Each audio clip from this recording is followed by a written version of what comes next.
my login. The camera's not.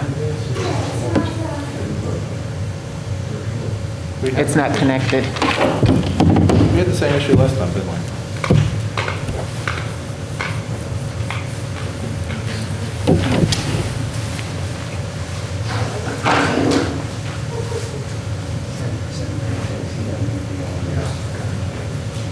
I was wondering. Anymore. I was wondering about that. Yeah, no, I'll take care of it. Okay. It's probably just an old invite Right. or a new invite and just, Okay.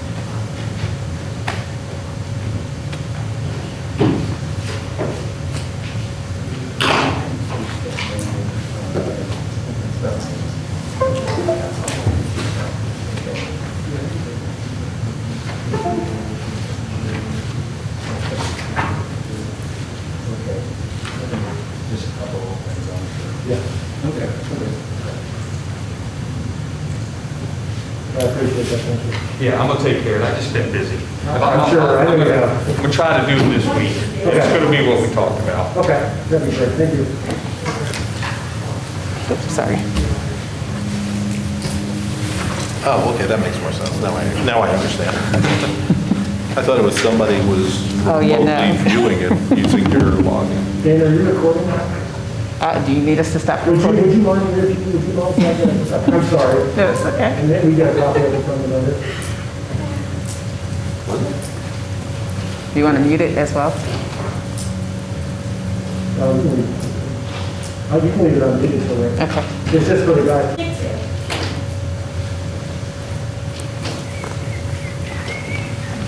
It's a long one.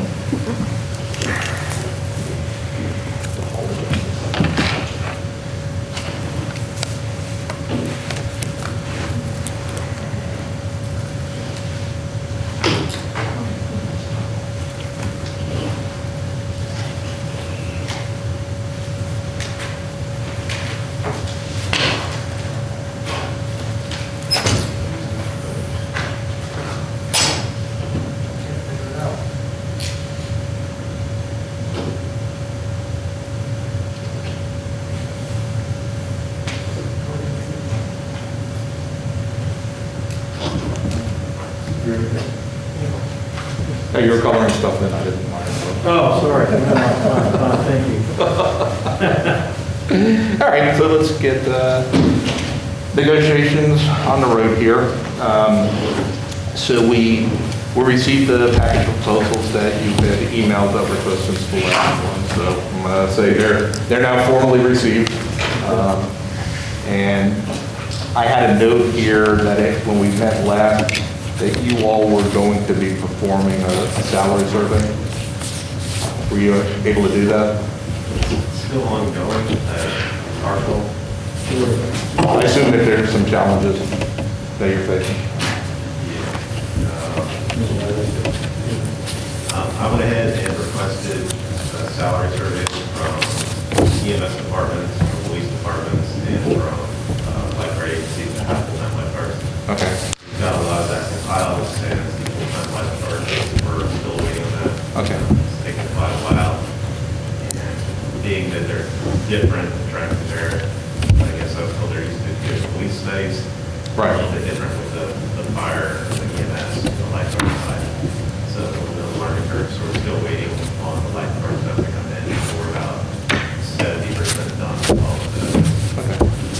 All right, so why don't we just do this, is that whenever you get finished with it and it's a position, in a position or in a format that you're comfortable sharing, just email it over.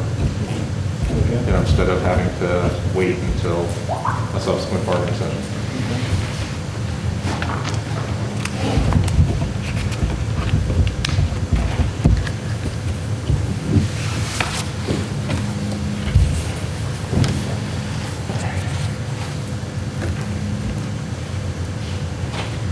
All right, so we actually have some revised proposals for you after our review of your proposals, and I'd like to go ahead and hand those out.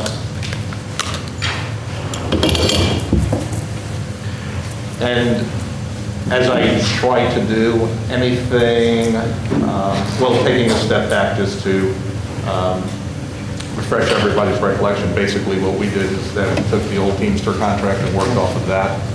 And we are putting in legislative style any changes that we've made to the old Teamster contract.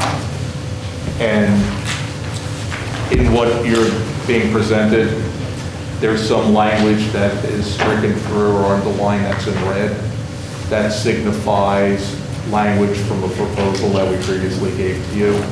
And anything that is new from the last proposal we gave you is in black font, highlighted in yellow. So this way you could easily discern what we had previously proposed and what our changes are with respect to our proposals for today. Any of the articles that we didn't provide you today, we're just sticking with our prior proposal on that. And so let's just walk through this. And with respect to the preamble, it's kind of an overriding issue that I think bears mentioning up front. And it seemed to us as we were reviewing your proposals that your view, and when I say your, I'm talking about the union, that the union's view of what beach patrol is and should be is essentially a beachside police department. And that's not what it was originally intended to be, and it's not what we envision the entity being going forward. Originally, it was designed as ocean rescue being the primary duty. Obviously, there's a law enforcement component there, and we're not suggesting that there wouldn't be a law enforcement component, but frankly, when we pick up your proposals and look at it, it looks like you've taken a municipal police department contract and added in all of those things that you would see in a municipal police department, like take-home vehicles and the like. And we just don't share that same vision of what beach should be. You want to go through each? Yeah, let me go through And each. then we comment or stop after each one? Whatever you would like. I mean, it's totally up to you. What do you guys, you gentlemen think? Do you want to comment after each one, or we'll get through the entire proposal and then come back to your preference?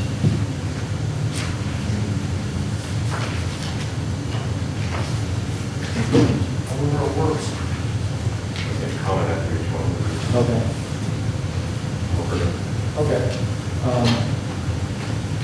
I think, obviously, this is just gentlemen here today on behalf of the union. So, gentlemen, anyone, what do you want to address what Mr. Mandel just said? I mean, you understand he's commenting that the county's perspective is that your role is really more one of ocean rescue as opposed to law enforcement. But obviously, you all do the job, so anyone of you can jump in and comment if you'd like.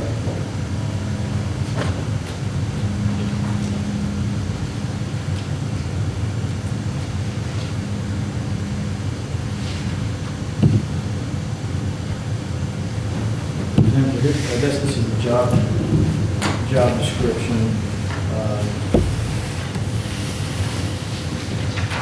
Is there a different one for each of the 3 certifications that are required? Yeah. Well, there's a different one for each classification. Yeah, each classification. Yeah. I've got the job description for electric supervisor, the job description for the senior lifeguard, the job description for the beach safety specialist.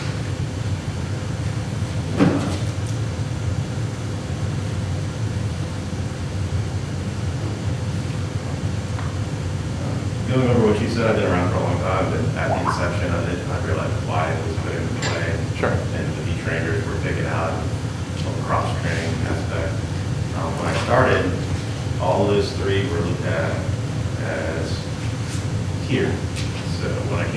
1998. It was lifeguarding first, the water, oceans are important, top priority. And then you've got the EMS role, the medical calls, incident, and then you've got the law enforcement. When I started, there was no structure. Basically, you went to the police academy, here's your gun belt, fanny pack, and then flip-flops, they're gonna get traffic stops. And when I came in, I remember the whole campaign for Don't Make Lifeguards Cops was going on. Sure. And that kind of kept me at bay right there. Like, I don't like that.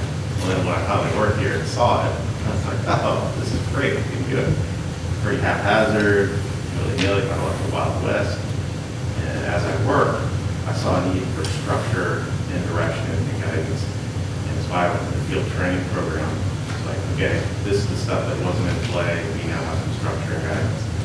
As it went on, we were told, oh no, they're all equal.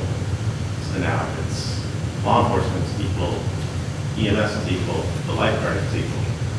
And then with promotions, it started heading its way towards people more law enforcement focused and minded. And that's how the department started steering down that path. I've always looked at it as I'm here because I'm a lifeguard. That's why I wanted to work in this career.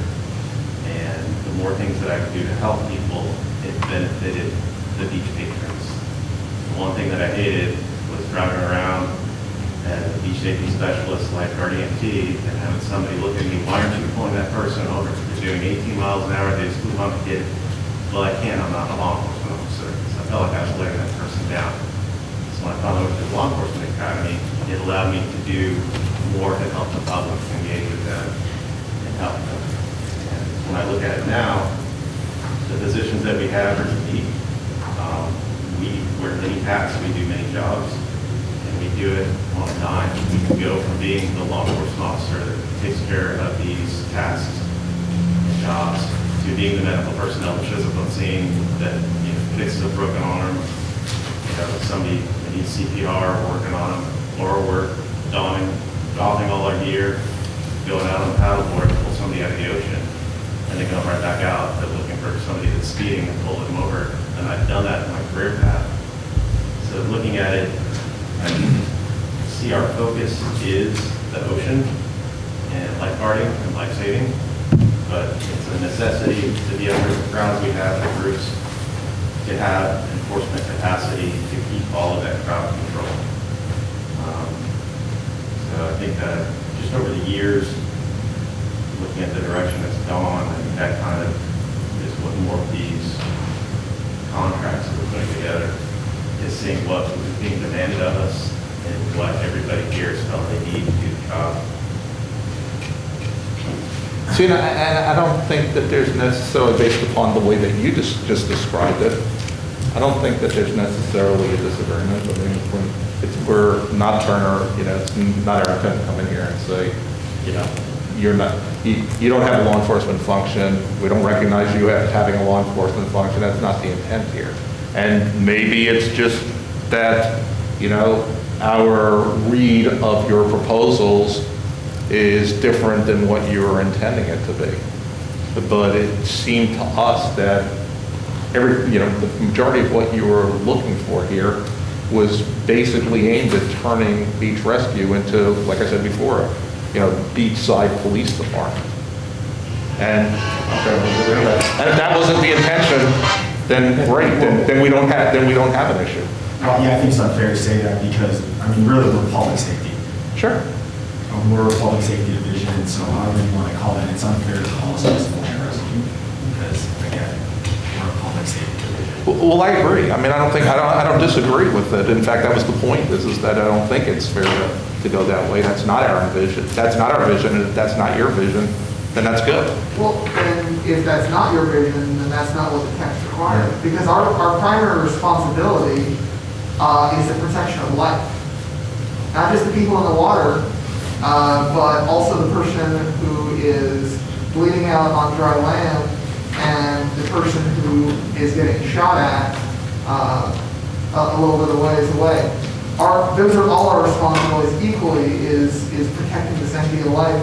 And through that, we wear all of our certificates equally and prioritize them as needed based on what is the most imminent threat to life that exists. And to say that ocean rescue is more important than any others is really selling ourselves short. And I think the idea that we have to be just a lifeguard agency, just a beachside police department, the idea there's a dichotomy there is a false dichotomy that's being used to sell a certain narrative. When the reality is we can be both. We can be one of the top 10 agencies or top 15 agencies in the country for water rescues. No one else in the state of Florida, in fact, the entire rest of the state of Florida, does not compare to our numbers in terms of water rescues. So that point is undisputed. At the same time, we have the law enforcement stats of any other small police department in the area. We made as many arrests in the course of a year as the County Beach Division of Public Safety, which is also a triple certified agency, and no one says, oh, they're just a police agency, they're not a fire department, because they're also a fire department. They also handle that aspect.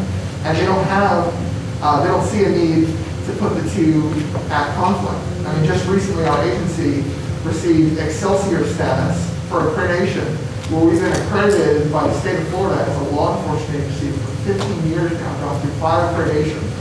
And the state of Florida has sought fit to recognize our achievements in maintaining the standards as a law enforcement agency. So yes, we are a law enforcement agency, which happens to be on the beach side. We are also an ocean rescue lifeguard agency. And we are an agency which has a serious retention problem, in which we have almost no experienced staff. We're regularly having to rehire people because people are leaving elsewhere. And a large part of that is because as an employer, the working conditions, benefits, and wages are simply not competitive compared to others. And many people talk about this being the most fun job they've ever had, but the pay and benefits don't line up with what they could get elsewhere in a more competitive offer. Well, I don't know, because you haven't given me your salary survey, so I don't One know of if those- it's One of those things is competitive or take-home not. vehicles. I mentioned take-home vehicles. Yeah. So it sounds to me like you're just putting a fluffy statement in the preamble to justify not giving take-home vehicles when 90% of other law enforcement agencies have take-home vehicles. Well, that's where we have the fundamental disagreement. I mean, you just said it yourself, is that you're a law enforcement agency that happens to do ocean rescue. That's not the way we view it. I mean, We are both. No, that is not what I said. that is exactly what you said. No, I said we are a law enforcement agency. I said we are also an ocean rescue lifeguard. So, You know, your vision is that you're going to have take-home vehicles, that everything that says right now beach patrol on it's going to be changed to say law enforcement. We just have a different approach to this. They do say law enforcement. Yeah, they do. They do say law enforcement. Yeah. Nothing says beach patrol. Nothing says- Beach patrol is not in existence. Yeah, so that's not it. So there wasn't an issue with changing what it said on the back of there? Yeah, our uniforms have said that for months. Yep. It's about a year or more now. Well, recently, it was asked again to go back and change the nomenclature on the back of our jackets from beach safety to, say, law enforcement. And, that was after the request to change the back of the outer carriers from beach safety to law enforcement. And in looking at your proposal, it appears that the next step will be the side of the vehicles, instead of saying lifeguard, it'll say law enforcement. And that, I think, is sending the wrong message that that's the only thing you do. Instead, I think the objective would be to make sure that everybody understands that beach safety does all of those things. And it's not that singular thing that we focus on. And I know it's a high demand for that service, and it's getting more and more demanding. I understand that. But when we talk about the direction of the department and what it means to be in this division, the word beach safety encompasses all of that. The words law enforcement don't. I think that's the difference. You're saying the word law enforcement does not encompass what you're looking for in our agency. It doesn't encompass all three. The problem is beach safety doesn't mean anything to anyone outside of Volusia County. They do not see beach safety and see law enforcement. And one of the issues we run into with our uniforms is that we have to, at times, assert our authority in a very quick moment over people and say, we are law enforcement and you need to stop what you're doing and listen to what I'm saying. Beach safety does not convey that, and our officers have countless stories of showing up and saying, I don't have to listen to you. If you're beach safety, you're not a cop. We can be wearing a gun belt, we can be wearing a vest, but it doesn't say law enforcement. They don't see the little law enforcement on the side of the truck, they see the giant lifeguard, and they say, I don't have to pull over, I don't have to listen to you, I'm calling the police because you're harassing me. Countless times. How many instances do you have where it is effective? What do you say? On the opposite, the contrary argument, how many instances do you have where it is effective, where people do recognize you, where people do pull over, where people do comply? A fair number. Okay. My point is, we have other agencies in the state like the FWC. What does FWC mean to anybody coming from out of the state? Florida Wildlife Commission, they're law enforcement, but that's not what they have all over everything they do, because they do a lot of other things. What does the back of their vest say? Well, the same thing yours does, law enforcement. So why should our jacket not match what our vest says? Why should I put on a jacket and suddenly have something different? Because that's the decision that I made. Well, we're not here at bargaining to just have the decision that you made. We're here to talk about it and come to a mutual decision. Of course. No, not a mutual decision. We're negotiating. Right, and my point being is, if you remove beach safety from everything, then you're solely going down the road of advertising that's all we do is law enforcement, and then everything else is on the side. We're not saying we're a bootlegger off the truck. I don't think the words beach safety on the back of your jacket are prohibiting you from being effective at your job. Well, a lot of folks on the line would disagree with that. Okay. I'll go back to your first initial, the view of this department and what it does encompass. And this is from an email about our Excelsior status. It's actually one of the persons on the commission, Michael M. Sonberg, and I'm going to quote him. Volusia County Beach Safety is likely one of the most unique agencies in the country. The members of this agency are all certified in 3 different, and some might say disparate disciplines: emergency medical technician, open water lifeguard, and law enforcement officer. It takes a special person with total dedication to perform all 3 of these functions and all 3 on a daily basis. This is an exceptional agency with exceptional personnel, and their commitment to their jobs carries over to the accreditation process. The agency has been committed to the accreditation process in 2006, and this was their 5th reaccreditation. The team was impressed with the agency and its personnel. From the leadership on down, this has been an exceptional agency. The team unanimously recommends that Volusia County Beach Patrol be considered for reaccreditation as an Excelsior agency at the next regular meeting of the commission. The whole time I've done this, it's been a balancing act. It's been this whole, when I went through EMT class, I got done, and then I went to the police academy. The instructors of the police academy are like, well, except for you guys, I don't know what you do. It's different. We're not supposed to be doing this, but you guys do it, and it's always been a fine tightrope, and it's been a growing process, a learning process this whole time. This thing's been an exception for over 2 decades. Like, where does it go? What do we do? How do we do the best at what's required and requested of us? And I think that's, you can see it heated debate gets sparked up. It draws out emotions that people still are wondering, how do we do this to the best of our ability and make all these things work? I don't want it to be a juggling act. I would like a balancing act and more of a well-rounded, and I like the discussion to get to a point where we can say, okay, you have a point, we have a point, let's come together and see what works best for everybody on the beach to do these things that's being asked of us. You know what, there isn't a single word you just said that I disagree with. I mean, the thing is that what I'm hearing you recognize is that, yes, there is this multi-function, and it's, what you do, in the law enforcement isn't to the exception of everything else. And just like you're reading what we're saying is overemphasizing the ocean rescue, our point is you're overemphasizing the law enforcement. And I get that. I think we're, to a certain extent, we may be both accusing each other of, you know, what we're doing in some respects. I think what the ask is on the line with all of this stuff and putting this together is trying to make the task easier for the line. Like, give us the tools and the things necessary to perform this, but it's at what level do you want? And these are the things that the members have come together and decided that this is how this would make the law enforcement job portion of our job description easier to do and make us more capable. So I don't think it's a sole focus on making this a police agency that does water rescues on the side. It's how we put all of it together to do it to the best that we can do.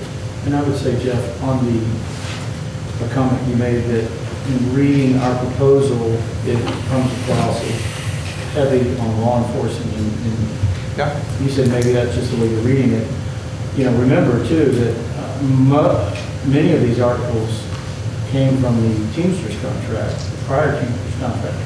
Now, they did add, we are proposing our own discipline and grievance article, Articles 9 and 10, and take on vehicle article, but a lot of this language came from the prior Teamsters contract, which obviously was approved. But No. The language is from the proposal that these same folks put on the table when they were Teamsters. It's not from the Right. Teamster contract.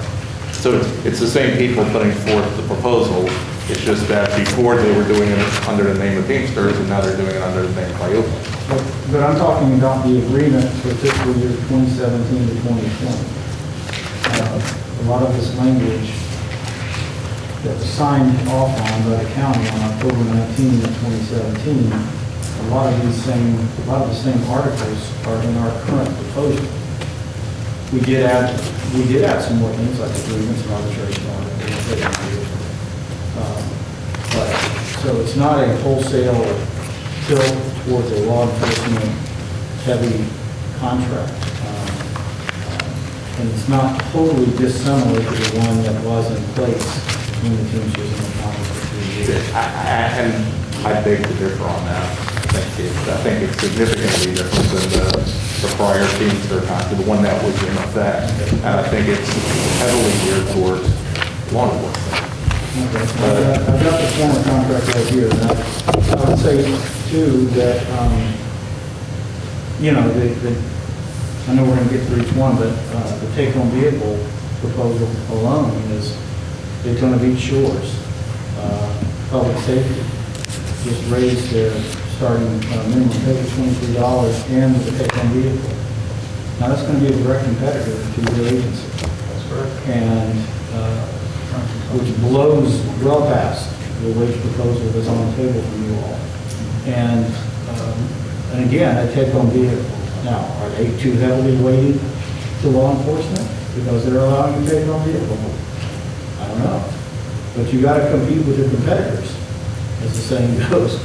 And right now, you've got 4 new hires with all 3 certifications that could easily leave your department and go to Daytona Beach Public Safety for more money and a take-home vehicle. And what would keep them from doing that? So, but does Daytona Beach Shores have any other law enforcement agency, or is that the sole law Yeah, enforcement they agency? have a police department. They have a police department? Yeah. You know, what's common to hear on the radio, and these guys will back me up, before I retire, the shores, well, where does it happen on the beach? Call beach patrol. They come to the same thing, they're not gonna come down and take that on the beach, the beach is gonna come and take that. Like somebody steals your cell phone, you know, you're in the ocean and they steal your purse. You hear that all the time on the radio, and you hear the first thing that comes out of their mouth, it happened on the beach, it happened on, into Daytona, because it's on the beach, it's there. So it's kind of, it still is a law enforcement, they're expected to take all the time on the beach. Daytona or shores is really not, will be taking it. It's not just that we are expected to by other agencies, the county charter demands it. The county charter actually says that we're the primary agency for enforcing chapter 20 of the county ordinances. Chapter 20 actually has a preemption that city ordinances don't apply down on the beach, that any ordinance in conflict with, whether conflicted or not with county ordinances, it is within the jurisdiction of the beach code. It is under the purview and under the direct purview of the beach safety director and his or her designation. So we are required by county law as the primary law enforcement agency for the beach approaches, beach walkovers, and any county-owned beachfront parks and property. And so how does a take-home vehicle help you enforce Chapter 20 of the code?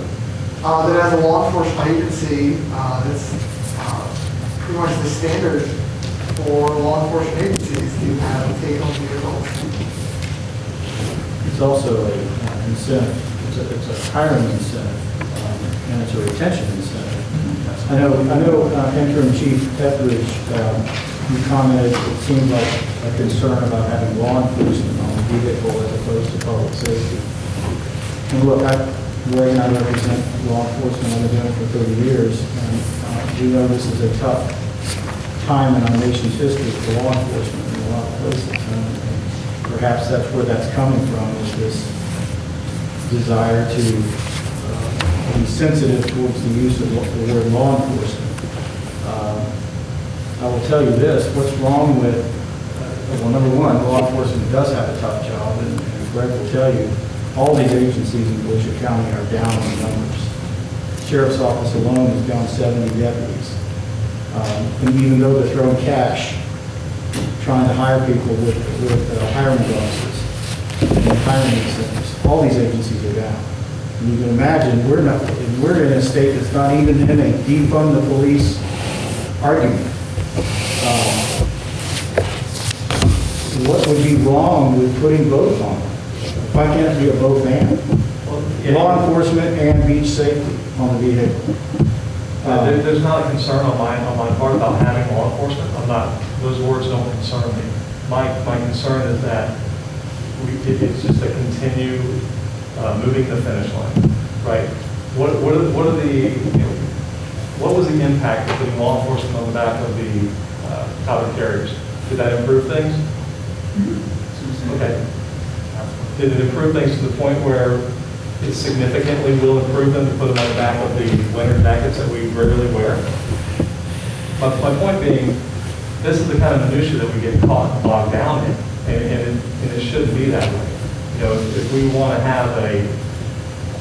to represent ourselves, we want to have a brand, that we want to say our brand is beach safety, and that encompasses all of these things, then that's fine. That's what we need to do. I don't think that going to change the patches on the back of the jacket are going to change anything. You know, we've got lifeguard on the side of our trucks. We've also got law enforcement. We also have EMT. Lifeguard is predominantly displayed on the side of the trucks, and that was a decision that was made long ago. So the words law enforcement are not a concern of mine. What is a concern of mine is that we get bogged down in this minutia, right? When we start talking about these words instead of what is actually going to be effective by people on the beach, right? It's a pretty good work environment. Shores is offering these incentives. They're offering take-home cars and $23 an hour starting pay because they have to. They've actually recently reached out to other agencies because they're in such a need that they're concerned they're not going to be able to perform their basic functions of law enforcement or anything. So they're actually reaching out for people, and they're trying to get people to come here because they have to. At this point, we're fully staffed. And that's a good thing. We're probably one of the only law enforcement agencies anywhere that you can reach out and talk to that, what's that? We're not fully staffed. We do not have every single person as an EMT and a law enforcement officer. Just because you have their name on the They're paper training. does not mean they're fully staffed. We've heard that before. Absolutely. That's not true. So, but at this time, the sheriff's office doesn't have 80 people in training. They would love to have 80 people in training. The Shores would love to have 25 people in training. They don't. They're asking me, how do you get so many people through the door? Right? We had 31 applicants for 2 positions or 4 positions. You know, for BSS positions, we had 19 or 20 applicants for 2 positions. So we don't have a problem recruiting people, but the problem is the retention. And I think a lot of the retention issues come from the inner workings of what's going on out there on the beach, right? There's a perception. Some people are disgruntled. Some people, you know, we've got some supervisors with some disgruntled issues, and we're trying to work through this. The words aren't a concern of mine. But at some point, I have to say, enough of this, let's get back to the job. I've been doing this job since I was here before we made the merge. And I started out wearing flip-flops and a fanny pack as a police officer. And it wasn't comfortable, it wasn't fun to do. They didn't recognize me as a police officer then. So I started wearing my gun belt. Shirt says law enforcement, says police officer, all this other stuff. They didn't recognize me then.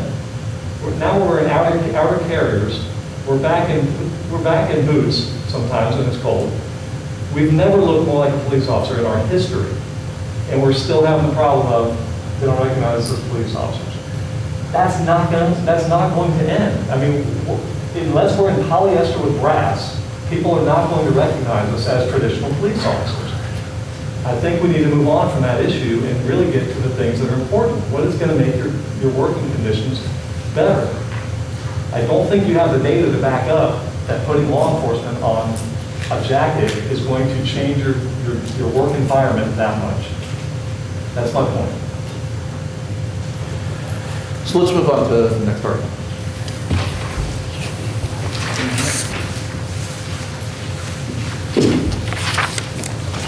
So Article 6 and 6.02 and 6.03, we added in the language that I believe was what you requested. What?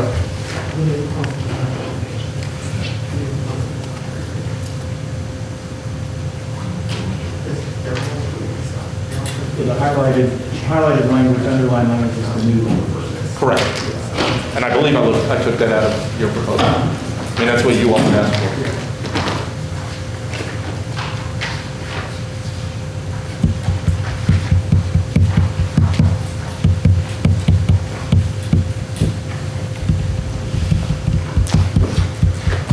I think I might have added in the except as otherwise provided by law for that Galbraith decision.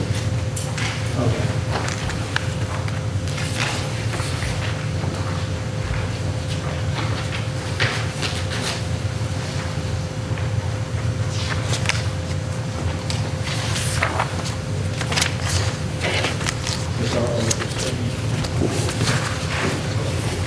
Do you have any comments on this for now? And if at any time you feel like you want to talk, okay, we can talk, discuss it. Yeah, in fact, so I think our Article 6 and your Article 7 read the same. Yeah.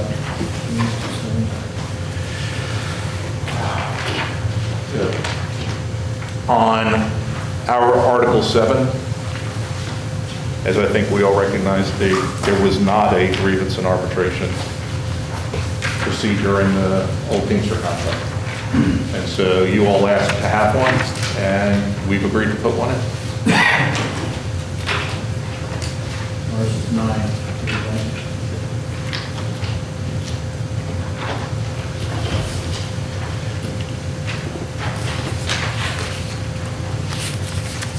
I think the difference, Gary, between the two of ours, and obviously, you want to look closely at it, but I think the major differences in it is that we put in a provision in there that says that the grievance process is for application or interpretation of the express provisions of the agreement. And then I think the other thing of substance, let's see.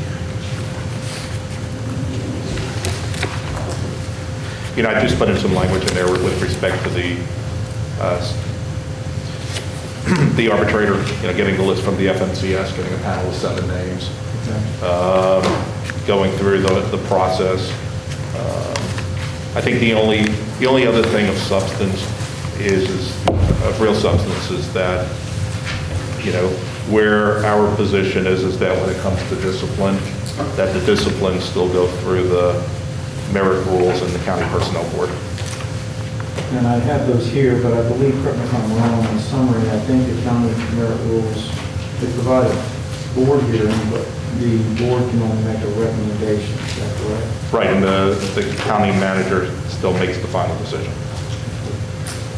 And the county manager can accept or reject or modify the decision of the merit board. Yeah, as long as it's based on record, you know, and subject to the, I guess, what is it, writ of mandamus or whatever that appeal process, you know, the appeal process. The writ of cert, yeah. Yeah, the writ of cert. So, I mean- the major difference, correct me if I'm wrong, since we're all in the room, that for disciplinary issues, the county manager would have the ultimate final say as opposed to. I mean, basically, it would be, an arbitrator. for discipline, it would be the same as it is currently. Okay. And the difference is that if there were disputes regarding the contract itself, that would go to arbitration, where currently it doesn't. Within Volusia County, Yeah.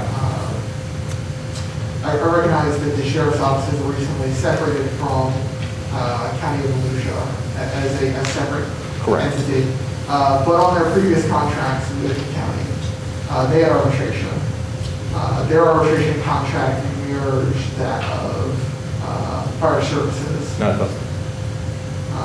Fairly sure it's almost identical. No. If not totally. No, it's not, and here's the only reason I can say that is because I negotiated the last full corrections contract. So here's the difference. I didn't say corrections, I said fire. I'm sorry, I meant sheriff. So here's the difference between the two. So on the fire side, fire for discipline goes straight to arbitration, and the arbitrator makes the final binding decision. On corrections, it goes to the personnel board. The personnel board goes ahead and they follow the personnel board process, the merit process. And then if the union or officer is dissatisfied with the decision of the personnel board, then they can appeal that to an arbitrator, and an arbitrator basically reviews it to determine whether or not there's competent substantial record evidence to support the personnel board's decision. And that's what the sheriff had in place. If it was a discipline, it would go to the personnel board would make a recommendation to the county manager, and then, because that's following the sheriff's decision. And then, as Jeff said, because we had one of these, it went to arbitration from the sheriff's office. The arbitrator doesn't get to hear all the evidence in terms of making an independent decision like a judge and jury. He or she, as Jeff said, reviews it for reversible error, basically. It's an appellate standard of not substituting their judgment, but just looking for whether there was a procedural violation or some of the facts overwhelmingly don't support the decision, the appellate review standard. Yeah, I mean, that's a fair characterization. So you have one standard for which discipline can go to arbitration for the fire services. Another standard through other circumstances in which discipline can go to arbitration for the sheriff's office under a previous contract that you negotiated with the previous entity of the sheriff's office. Right, and then just add in the paramedics. So the paramedic contract was like your contract. So they can't go to arbitration over this So either. So yes, there are multiple standards. So what is the county's aversion to not having discipline under arbitration in our contract? Well, because you haven't had it, and as far as we're concerned, it's worked well. Secondly, is that the aversion is having somebody who doesn't live here, who's, in many cases, doesn't even live in the state of Florida, coming in and substituting their judgment for what the community standards should be. And an arbitrator has unlimited authority to do whatever the heck he or she wants to do.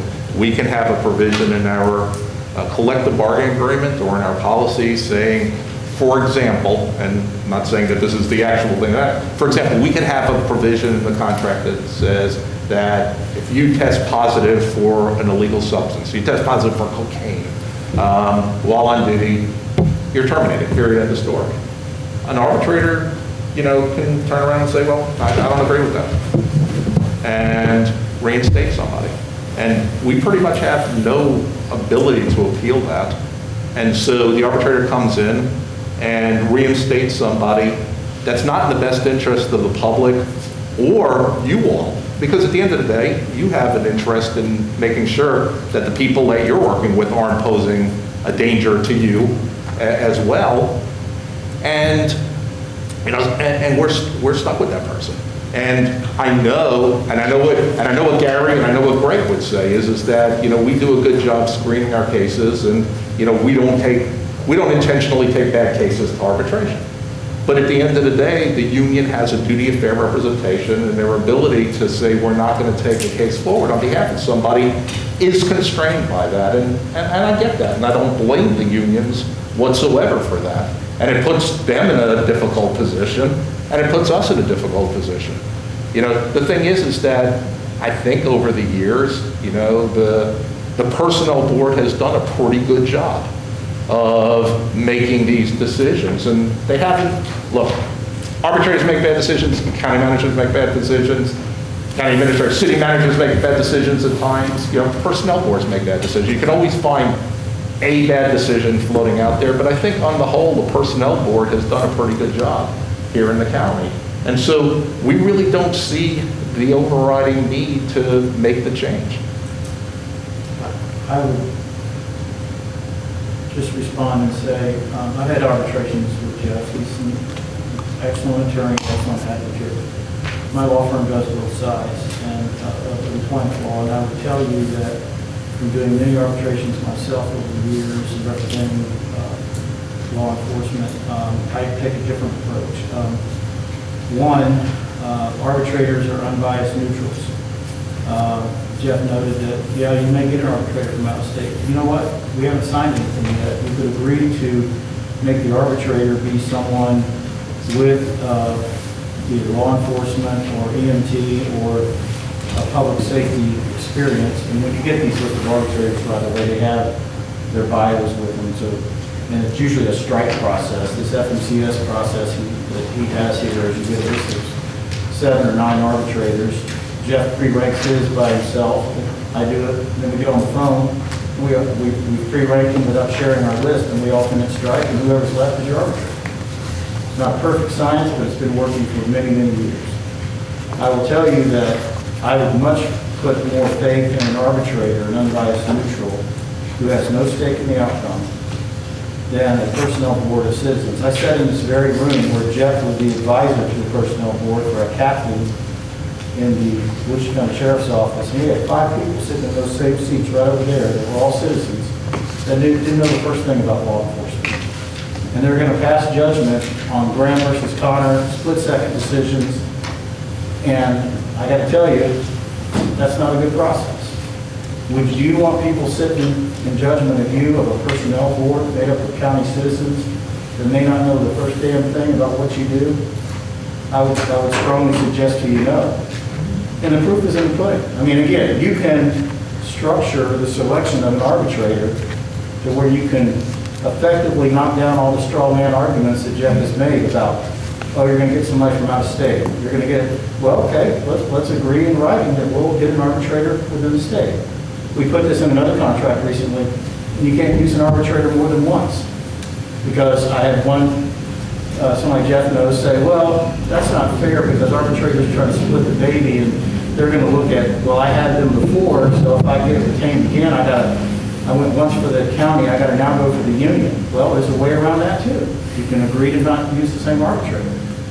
So I think arbitration is the most fair process, and you can structure to someone that has experience in the fields. You can actually put that on the form. I want someone, when I get my panel, that has law enforcement. They even have a box for that now. I want someone that's dealt with termination cases. And these are usually men and women, for the large part, that have legal backgrounds, so they can understand the procedural issues better than a group of citizens as well. So I've seen firsthand the process up here, and I'm not a fan of it. I think it puts citizens in an awkward situation. I think it puts them in an environment where they don't understand. And I think it's ultimately unfair to the employee who has his or her career on the line. To put it in the hands of total strangers that don't know anything about a specialized field like you all are in. So, and I can't, in good conscience, I bet if the county council knows the firefighters are getting a different, they can arbitrate. I just wrote this down. Jeff said that firefighters can arbitrate any discipline. Well, why do they get it and you don't? I bet you to a person, if you ask the county council that, they would agree that they don't want that out in the public in recruiting, that our firefighters who are here, still heroes today, they're not the ones having rocks and things thrown at them and being protested against like police officers are. Firefighters are still everybody's hero. Law enforcement, that 1/3 of your job, although they think you're trying to say it's more than that 1/3 of your certification is a situation where I think you do need, I think the council should recognize that you're being put in a situation that's fundamentally it's discriminatory. I mean, to say that we're going to give firefighters one standard, we're going to give you all a different standard. So we don't even need private caucus on that. So- I know they want arbitration. Now that you have finished insulting everybody, as you often do, the elected, I allowed you to talk, please allow me to talk. I didn't interrupt you, did I? I didn't mean to insult anybody. Okay. Maybe if there was some self-reflection, you would understand why you lost that case, because you did the same thing to those members of the public that were serving on the personnel board that you just did here, by saying they don't know what the hell they're doing. They absolutely understood what law enforcement entailed. That wasn't their first personnel board dealing with law enforcement. One of them's at least one of them was a former county commissioner, council member, who knows law enforcement. It had nothing to do with it. They were not biased. One was a close friend of the sheriff's. Very close friend. And so now you're saying that that person was biased in their decision? Yeah. Okay. And she contacted him out here in the hallway during deliberations. You see, that's why we will get nowhere with this.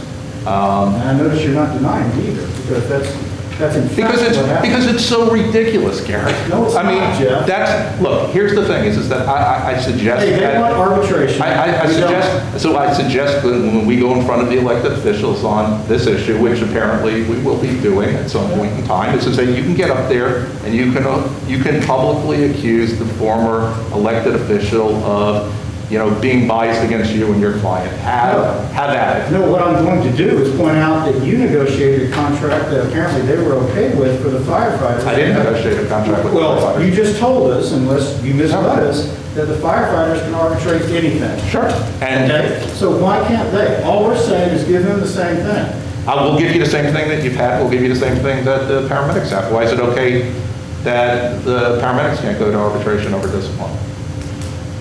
I mean, the thing is that we can cherry pick. We can cherry pick all day. We can cherry pick all day, which you've already done from your proposals. Obviously, you've gone ahead and done the best of. That's fine. Keep cherry picking. No, I'm not cherry picking. We proposed arbitration. You have sent a counter proposal that we don't want to accept. We want. So why is the sheriff's office arbitration system okay for them and not okay for you? It's not okay. That's why we're in a new contract negotiation. He's now a constitutionally elected independent officer, and we're about to have our first session. So let me ask you this. If we came back and said, we'll give you the arbitration provision in the sheriff's office contract, will you take that? No, that's the one we just described. If you're talking about the old. Okay, so you don't want to be treated the same as the sheriff's deputies either? No. If you're talking about the one that's now expired where the arbitrator can only have an appellate review standard. Right. Hell no, we don't want that. Okay. So That's the one you negotiated.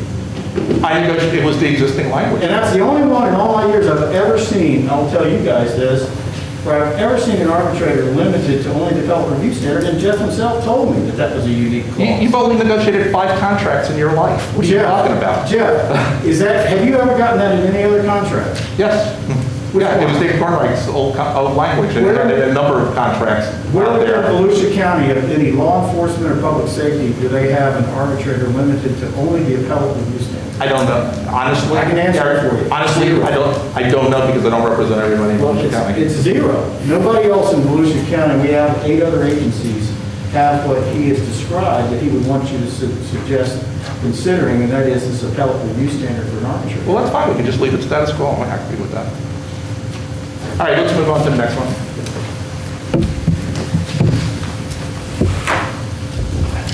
Management rights, we just added in fixing of the numbering.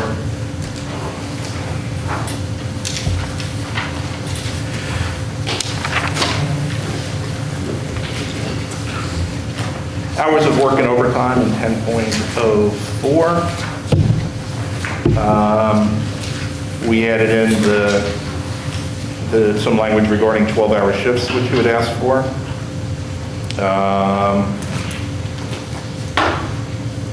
We added in the notification that you asked for on changes to schedules. We added in getting paid for the mandatory training or voluntary training sponsored by the department. We added in what you would ask for with respect to the minimum of 3 hours of pay for off-duty deposition or court time.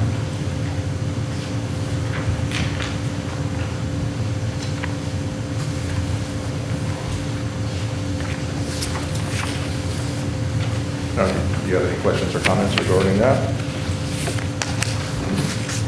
You guys have time to think about this? I mean, we're just seeing, obviously just seeing this. Oh, I'm not expecting that you all are going to say yea or nay.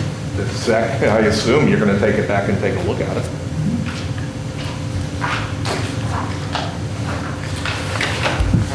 On wages, on 1305, we're in agreement to add in the $1 an hour administrative assignment and adding in the $1 an hour for field trainers. So on that, on the previous contract, Yeah.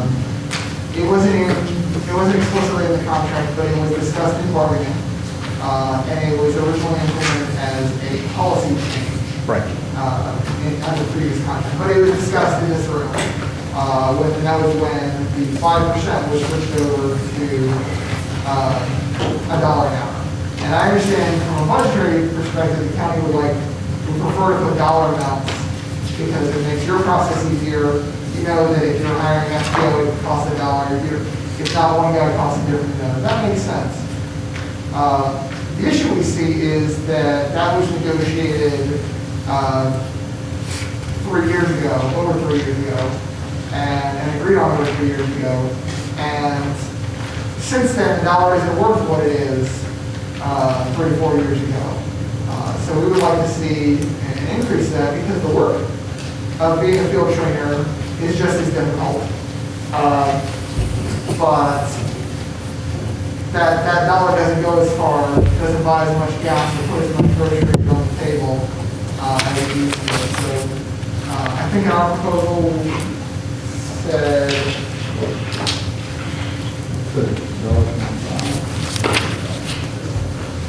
Yeah, you're a field trainer, you had a field trainer at $1.25, we came back with $1.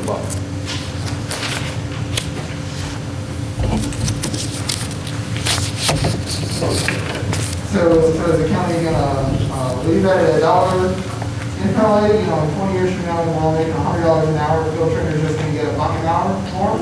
I would assume that you're going to come back next time and ask for an increase on it, and we'll negotiate over an increase. I mean, that's how it works.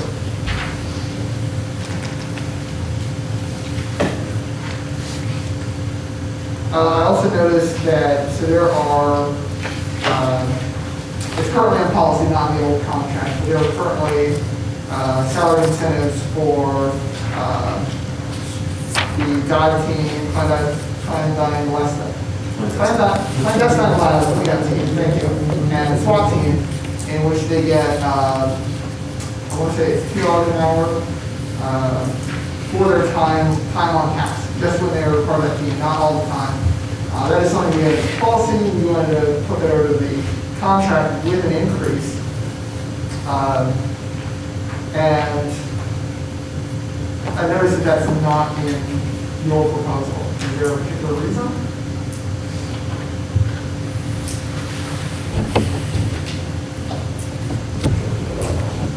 No, we can come back and we can put in language addressing the, so I guess it's 15.5. So, there are, I mean, actually, and just to let you know, I mean, the only reason didn't put it in the, I mean, it's not in the existing contract. And so that's just something that we didn't add, but we can specifically address those incentives in the contract. What are they again, Brian? Clandestine lab, dive team? It's the Swift Water Rescue Team. which doesn't exist currently, but. Okay, so that's a new team. Preliminary talks a year ago to make that happen. And the SWAT team. As of right now, we don't have any guardian employees on the SWAT team. There were hourly employees in the past who were. There has been preliminary talks about that possibly in the future, but just bringing it up, not any kind of agreements or anything.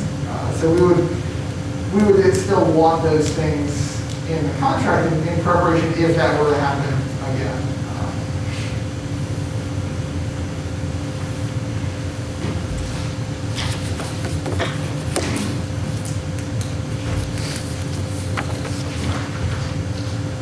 And I have a question on the wages.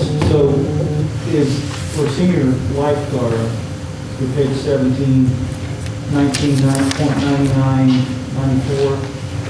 So that, am I correct that that's representing no increase from the former contract?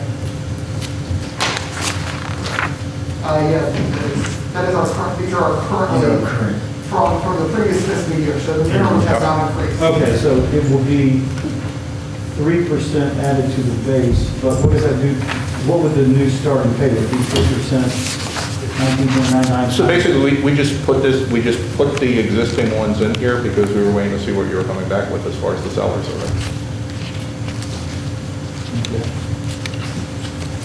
The other problem looking back on the previous 1 hour that working overtime because in many ways they are connected to each other, add up to what you get paid. When you added the 207K rule, removing the built-in overtime from the employee's schedule, that does hit the employee's paycheck. And it amounts to a 4.5% pay cut. So what you're effectively proposing here is that current employees take a 3% pay raise and then hit them with a 4.5% pay cut. So you want them to swallow a 1.5% pay cut as part of their new contract, while all other county employees got a 3% raise. So that's certainly a hard pill for them to swallow, and when we brought it up to the members, they were not happy with that. That was probably the least happy thing. Yeah. I think when we get the salary survey, I think we need to look at, a number of issues. So how are they being treated with respect to that overtime issue? When you're considering what the pay scale is, and if you're considering how you're going to compare to other agencies, we need to look and see what the other agencies are doing with respect to this. So let's take kind of a holistic approach to that. One of the big issues with wages is our people that have been here for a long time don't even come anywhere near the maximum of these pay scales. You've got somebody that's been here 28 years and they're just at 48% of this officer senior lifeguard pay scale. And we have proposed a step plan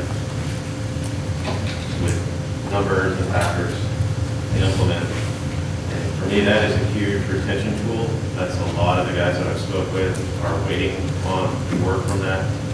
And that's what they're looking at. That's an attainable goal. If they stick around for 5 years, they're not going to be looking elsewhere, trying to go to the next big thing that's paying more. Shores that don't look so bright and shiny anymore. They actually have something they can work to attain. But to have somebody that's worked that long in a position here only to be a cap, and you've got things like Bucky's opening up at $15 an hour to start, it's yet another hard pill to swallow, and that affects your retention and your morale of people that have been here for so long. So you're not getting a group of people that stay. I've got a list of our employees with their seniority levels. One of our most senior guys that's been here the longest started in '93 as an officer. Your next most senior officer started here in 2007. And then if you look at when they were hired on as officer, our most senior officer was hired in November of 1986. The next person down on them was March of 2008. Then you have a group of people that were from 2011, and then it drops down to just a couple from 2012, 2013. And then your next group, the majority of the people that work here now are from 2014, and those are the ones that are trained. So you've lost a bunch of experience. There's a whole group of people who left this department to go work elsewhere that aren't here. I can think of 6 off the top of my head that would have been in that range of 8, 9 years working here that we don't have. We've lost all that experience. We've lost that mentorship from those people that could have been in this department that have gone elsewhere because of some of these issues that are in our proposal. So who are those 6? Beg pardon? Who are those 6? We had Dan Carazana, Catherine Goetz. Wait, who's the first one? Beg pardon? Who was the first one? I'm sorry. Dan Carazana, Catherine Goetz, Darius Navarros. Who else is gone? Look at that. Jordan Chrisley, Jordan Chrisley, Garrett Willingham, Willingham,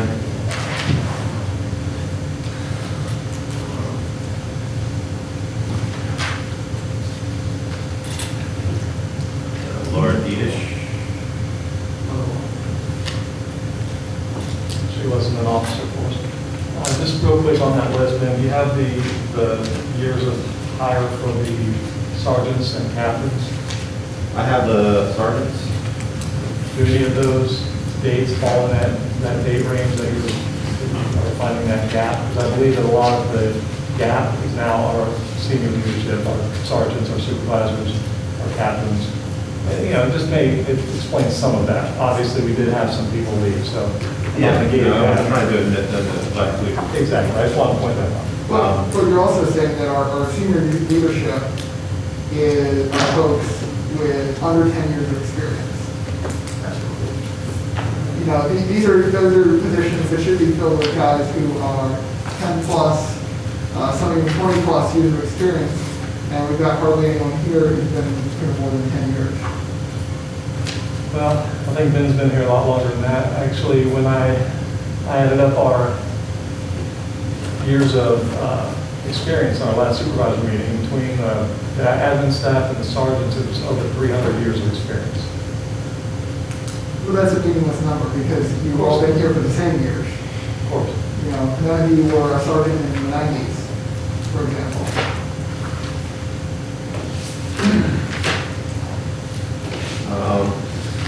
We've got 2 sergeants who were full-time law enforcement officers in 1996. One is in drop, the other is close to retirement. After that, you have myself. I was a lifeguard in 1998. I was a full-time DSS in 2006. And I promoted to full-time law enforcement officer in 2007. My fellow sergeants with me, they were law enforcement, senior lifeguards promoted 2006, 2007, 2008, 2006, and then the most recent are 2011, 2011, 2014. And if we go back to lifeguard dates, the 2 most senior, 87, 88, myself is 98, and then 96. We've got 2000, 2002, 2003, and then you can go 2007, 2009, 2010. Let me ask you something. In in doing this and putting this stuff together, did you all go ahead and chart out where you thought folks should be as far as their salary? We came up with a formula. Right, and we tried to apply it, and we were having difficulty applying it. Have you applied your formula to the actual folks? I've done it to quite a few people. Because look, you know, if we're, notwithstanding the fact that we argue, and just to let you know, Gary and I argue like cats and dogs all the time when it comes to this. It's never personal, and at the end of the day, we're all working towards the same goal of getting a contract. And if there are real issues to discuss, and I'm not suggesting by saying that what you would raise aren't real issues, but if there are real issues and there's things that we can look at and see, it's really, really helpful. And so in the past, what's happened when, you know, we've had these kind of conversations with the various unions, oftentimes what the unions will go ahead and do is they'll go ahead and they'll take the chart with, you know, the Excel spreadsheet with everybody and say, this is where we think, you know, these people should be. And it gives us then the ability to say, okay, we see under their formula, this is where they're slotting everybody. And then we can then easily cost it out. And I think that would be very, very helpful in addressing this issue. Yeah. I agree. And just, I do know off the top of my head, the individual with most experience here, he said I could use him as an example. He was at about 49% of that pay. Yeah. And by what I factored out with our proposal, I think it would have been closer to 82% of that pay, being here 28 years. And nobody would reach 100% until they were here for 35 years, which we're looking at 30 years in, going into drop, 35, and then finally at that maximum pay. right. In a capacity. The other issue that was brought up was a promotional position of sergeant. There's no senior sergeant. He's at 30% of that pay scale. And was told, well, you should be at 13% because you've only been sergeant for this long. Which is kind of baffled because I didn't start 30 years ago as sergeant, so you're telling me that I have to work 30 years in this position to even come close to this. So that was something that I brought up. But we can definitely put all those numbers into a chart, a graph, make it nice and pretty.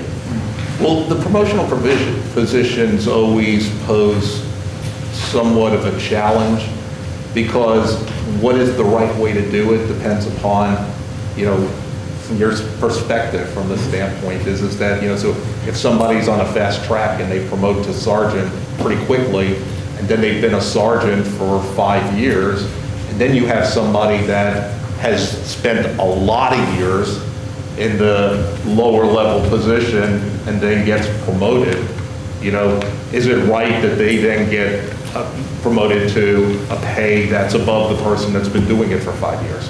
We And so addressed that in our Yeah. proposal and put a percentage rate for those years and applied it where it would. But at yours is the percentage, it takes into account the years of prior service, not But just it's the not years. apples to apples. Yeah. Right, 20 years as an officer doesn't, and you get promoted as sergeant does not count as 20 years as a sergeant. Right. You should get credit, we believe, for the 20 years that you've been with the county. right. Because unfortunately, under the current county system, is when you get a promotion, you either start at a minimum pay or you get 5% on your existing pay, whichever is higher. And the other issue that the county doesn't address is many of those people, specifically many people going from officer to sergeant, are also current field training officers. So they have that extra $1 an hour.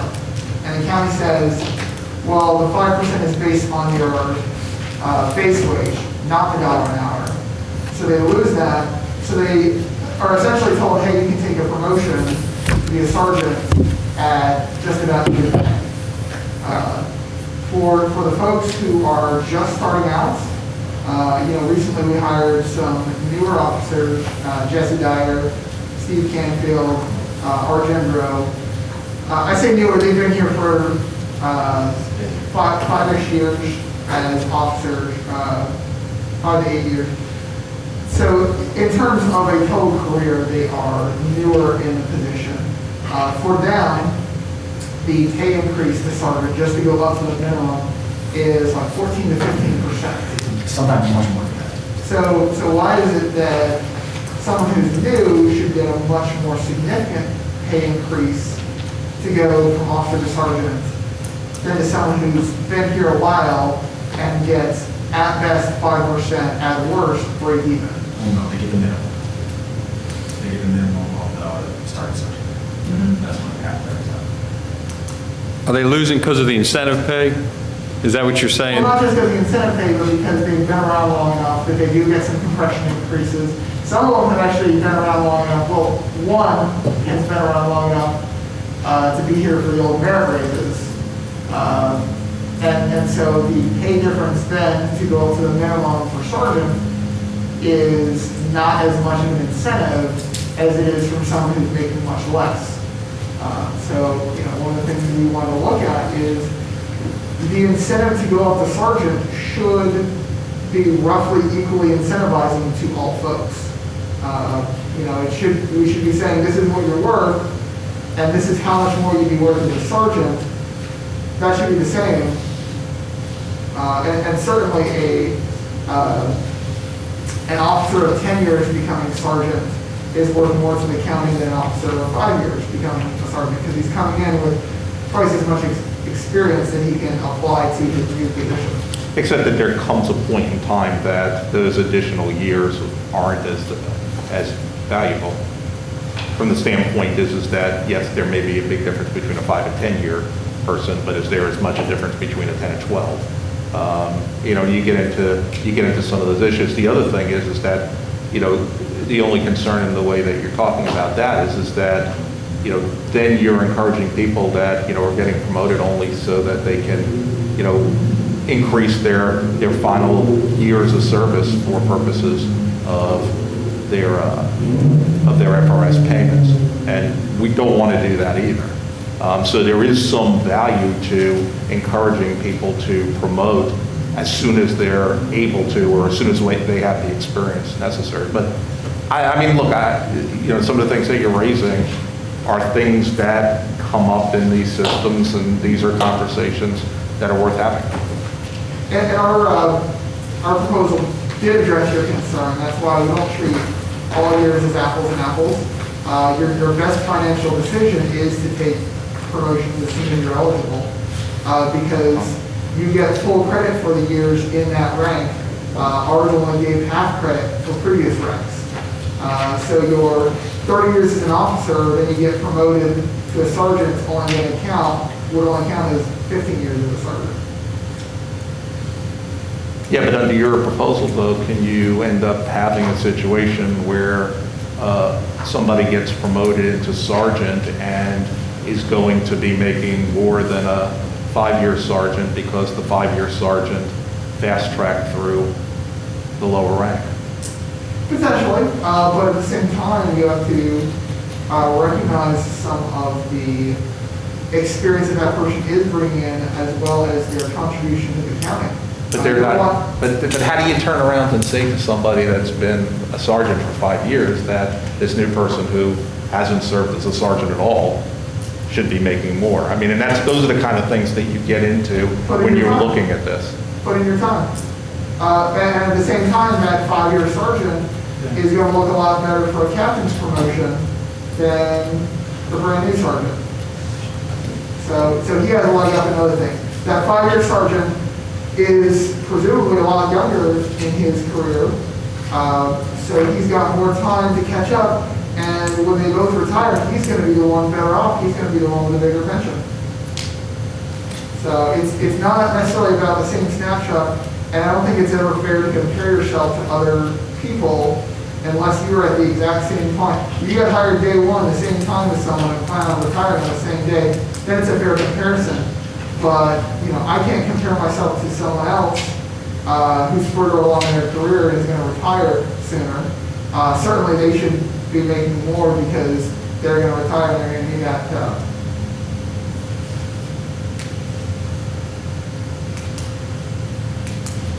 Jeff, can we just look at the 10-minute break? I know I need to move my car. I'm not parking too far. Oh, yeah, go ahead. Of course.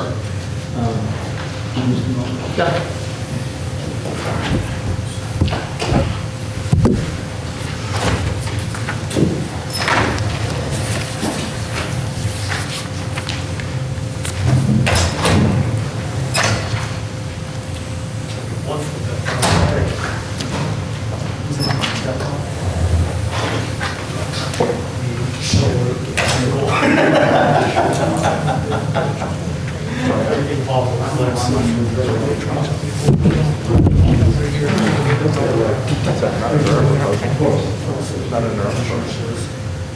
Oh, yes, yes, yes. That's right.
He disappeared on this thing. We could probably just, I mean, because we just have no sense in. No, that's okay. We can go ahead. No sense. All right, so let's go back on. So let's go to Article 18. You can remove 18.2 from our proposal. I know you were chomping at the bit to sign off on that one, but we can. Remove 18.02? Yeah, from our proposal.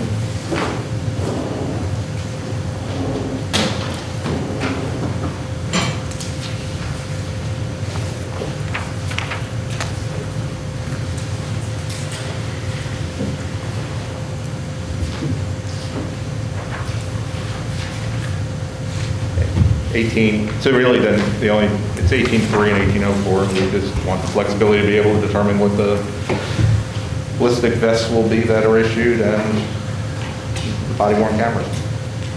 So, by use of the word shall in 1803, of course, that means they will, the county's proposal is to issue vests, but it's subject to management, I guess, to determining the type and the style. Correct. And all that. Yep. Is there a date by which they will be issued, suggested?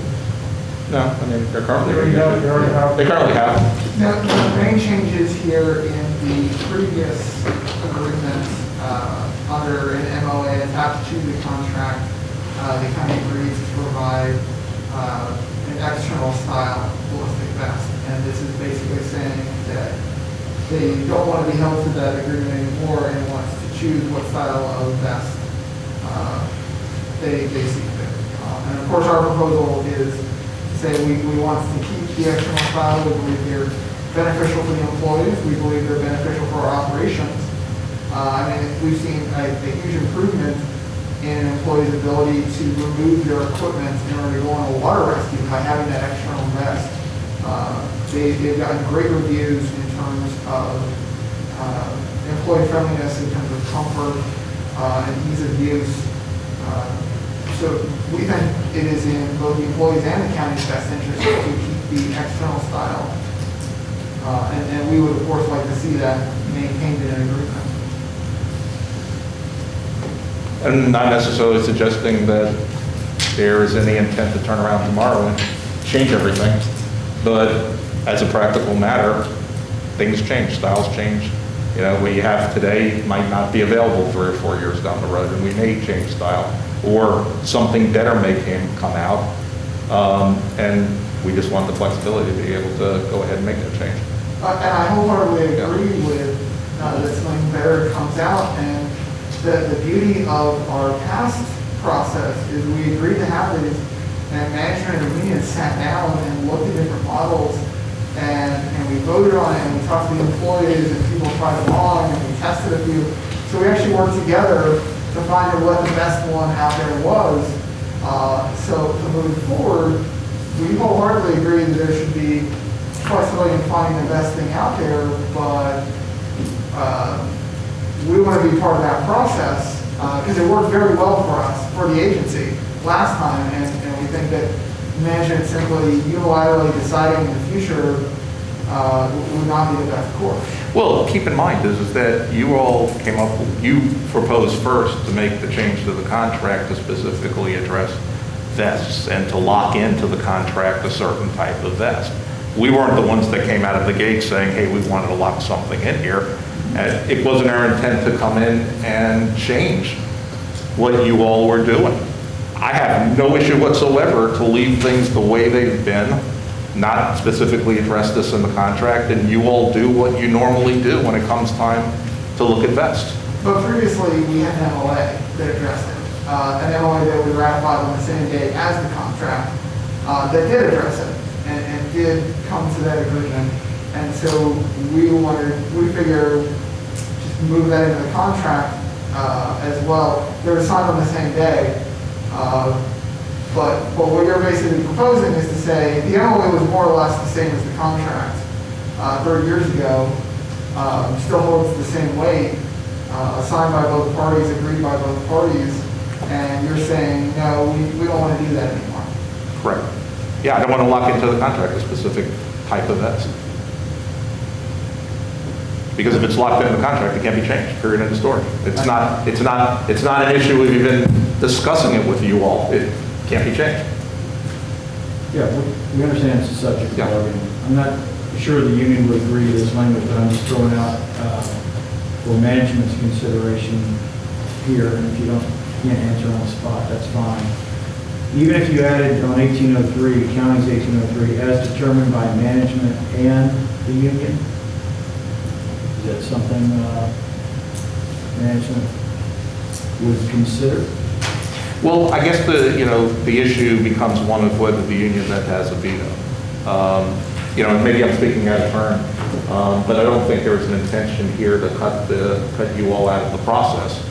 I would still think, I think we're still envisioning there would be a collaborative process. So if I may. Still bring in the different samples of types That's we what were looking Ryan at. described as a process, but this verbiage as proposed doesn't contemplate that. It Right, so doesn't what- contemplate the union having any. Right, well, understand, you all proposed to lock it in, you proposed one extreme, we proposed the other extreme, that's kind of how negotiations go. But also this bullet point doesn't exclude that. So what this basically does is it gets down to a point where somebody's got a final decision. So, management and the union may come to a point where we like two different vests, and then we're deadlocked, and then we don't get anything moved. So at some point, somebody has to be able to say, this is the decision we're going with based on everything we've looked at. I think that's what this says. I've got your best interest at heart. I do. And we did have a very successful process with that. We looked at it because we were too. We want to be comfortable. We want to be effective and efficient. So we've got no reason to do anything different, as far as I'm concerned.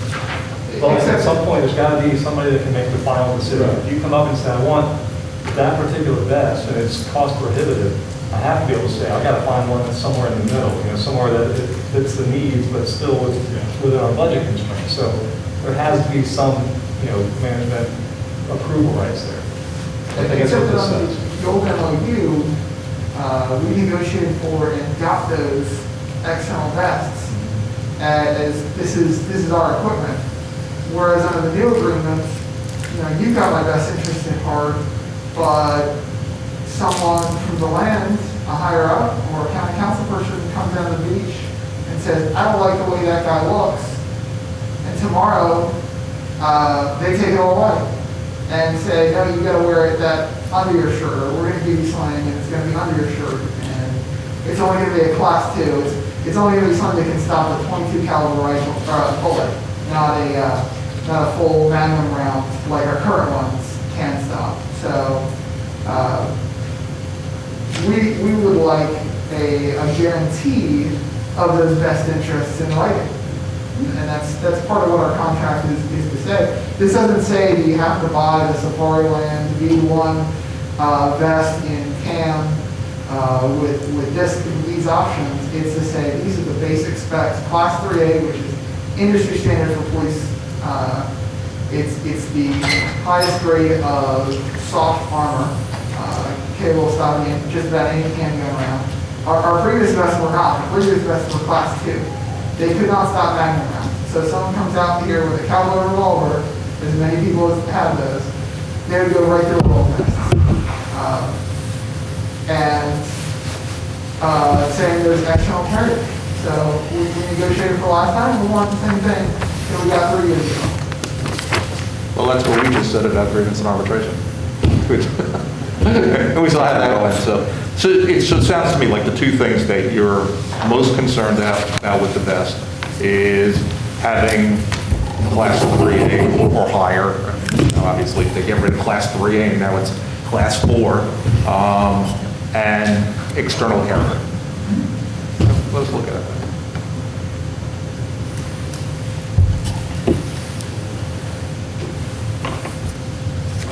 I have a question on the body worn camera. Yeah. Similar question, the word is may there. Our proposal obviously has it as a presumed issued piece of equipment. Is there a reason why, other than the obvious, why the county is not saying shall in 1804 rather than may? Is there some belief the county's not going to require? We don't have them yet for one. We don't have them yet for one thing. Okay. I mean, if we say shall, that means we have to get them right away. Well, I mean, that is one piece of equipment that I think everybody in the room, both sides of the table will agree is beneficial on both sides. It can protect the county from liability, it can protect the officer from being falsely accused. I mean, so it's truly, in this day and age, almost every law enforcement agency is requiring it. I mean, again, it's at least 1/3 of their job now. It's 1/3 of their certification, total certification. So I think that strikes me as a little concerning that it's not issued, it's not a mandatory item. I don't know, you guys feel free to comment on No, that. absolutely. We understand that both management and the employees have a vested stake in this. There is a degree of accountability and credibility that comes with a body camera. So often, our officers get complaints where someone says one thing and the officer says, Sergeant, I wish you could have been there. That is exactly how you said. I was polite, I was professional. I said, I did the best I could. I explained everything, and they just didn't want to listen to me. And we don't have any video of it. So there's nothing to back up what the officer said.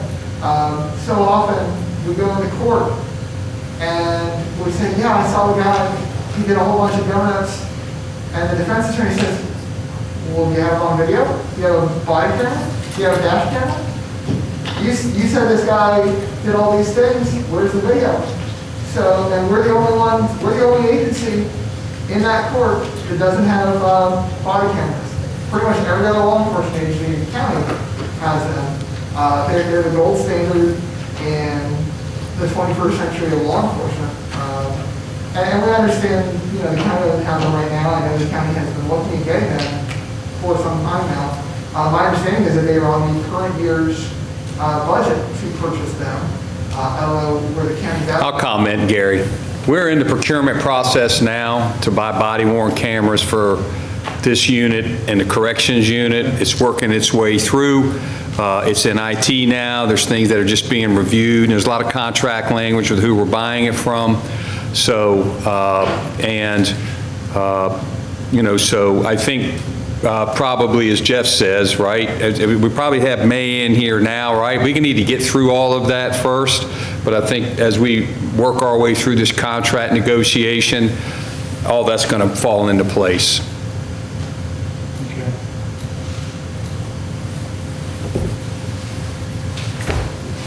And obviously, I think Brian mentioned, it also holds the officer accountable. We've seen it help management, see when an officer's been out of line. It does, and as you know, there's more to just that line, right?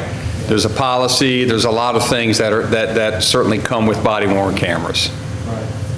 And that's why our article encompasses a lot of additional things that some come from law enforcement, because in the recent ones, we contract a situation where we wanted that language in there that they can't just be reviewed sort of randomly, the verbiage that we put in here. And I guess I'm familiar with I'm familiar with all that language. Yeah. So you've seen our proposed Article 22. Yep, familiar with that and how that comes out of law enforcement policies or contracts.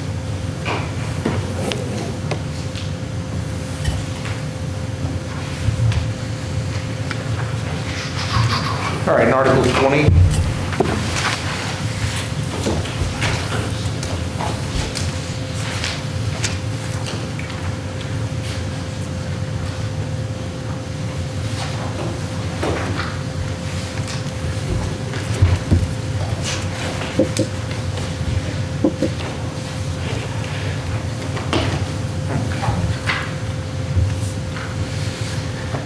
All right, so we incorporated the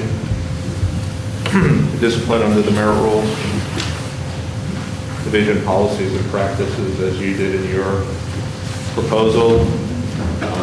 We added in, as you proposed, a provision regarding the law enforcement bill of rights. We added where applicable.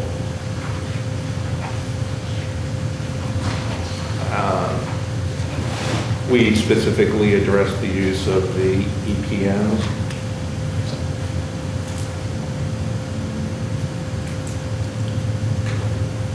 We're in disagreement with your position with respect to the use of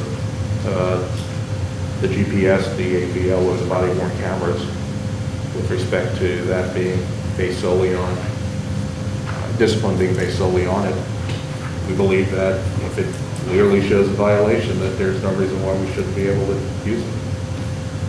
I mean, if the body-worn camera shows you walking up and punching somebody in the face, what are we supposed to do? Say, no, I'm sorry, we're not going to discipline you because that's all we have?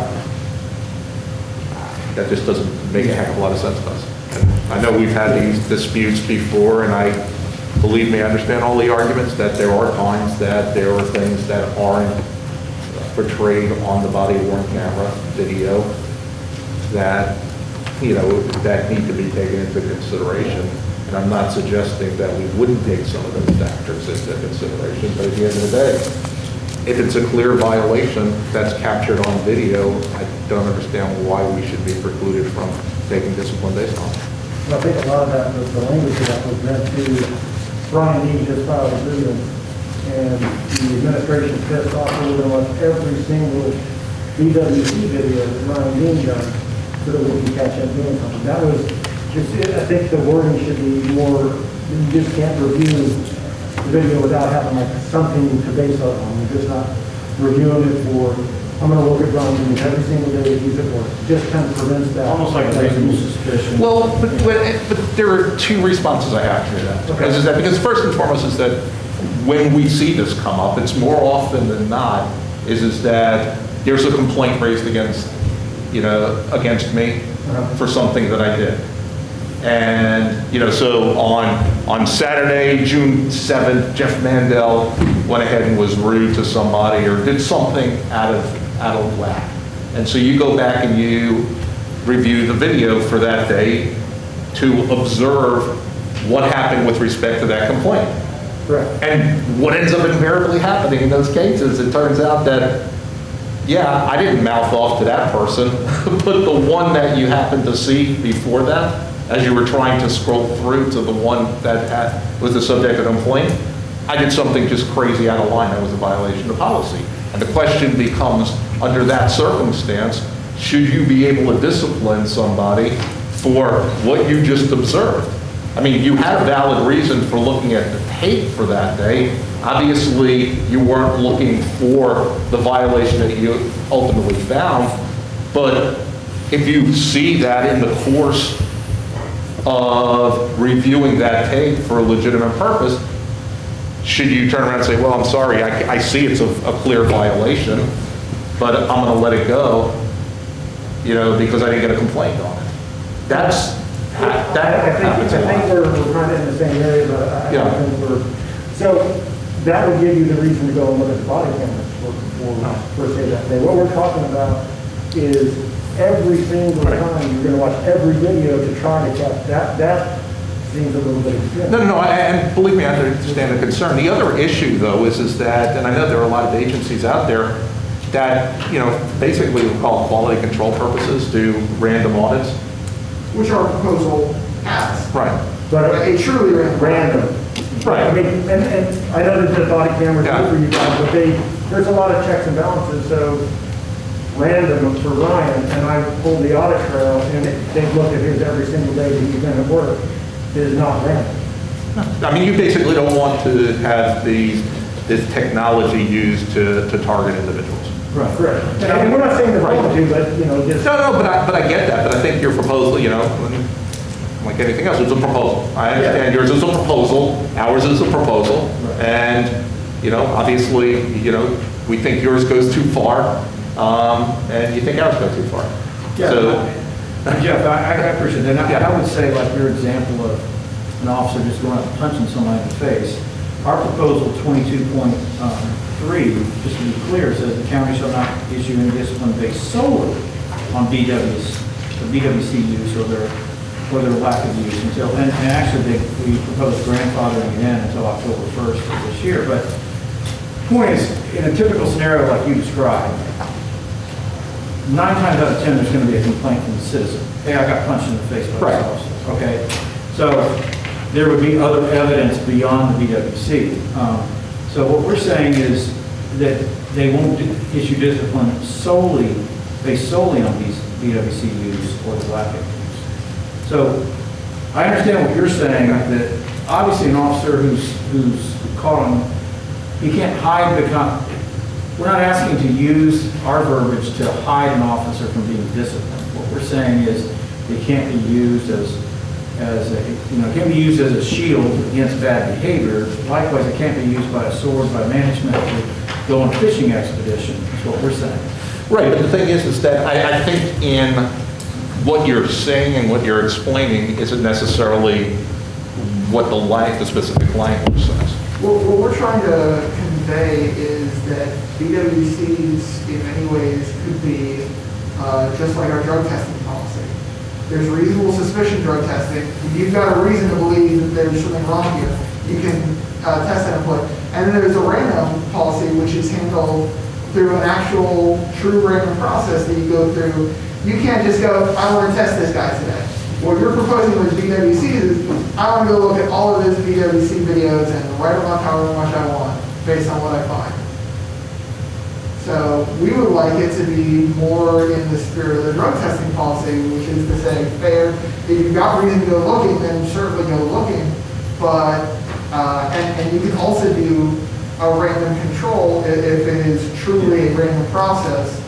Because what we've seen in other agencies where they say we'll have a random review, and the captains of that agency outright admit that they pick the 5 shortest videos they can because they want to get it done. Or what they don't admit is they pick the 5 guys that they don't like. it's up to them to determine what rating is. We like an actual true random control of that. So we're going to do that with drug testing. We like the same standard applied. Yeah, I understand what you're saying. Is there just an assumption that, are you basing your argument on the assumption that the only thing that we're looking to do is just pull random tapes and look for things wrong to discipline people? It's not an assumption. It's based on past experience. But you don't have them. Let's just talk body worn camera. Let's just talk that. Is the assumption, Greg, because you sort of raised it, is the assumption that this is put in here so that we can just go do random checks, management can do some random check, find something, and then discipline somebody? Or what is it?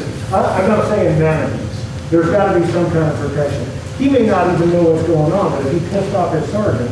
Right. His sergeant. So it's just. Yeah, you know, I see, well, I don't know. And I'm going to tell you, the body camera too, with the way this is written, and we don't know because you don't have a policy with the body cameras.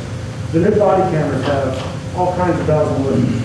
You can go back a minute and a half with the. Well, I realize that, but I don't.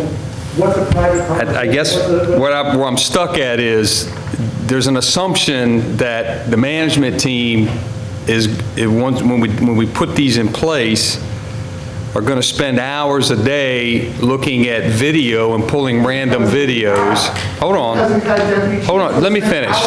Brian, let me finish. And what the intent of this is, you can get a complaint. There can be a circumstance where we would look at body-worn camera video, right? Which you'd want us to look at. And we may see something there that might lead to discipline. May lead to discipline. And so that would be the evidence that we would have to support the discipline. Not just going and spending hours a day just looking for stuff. I understand your argument.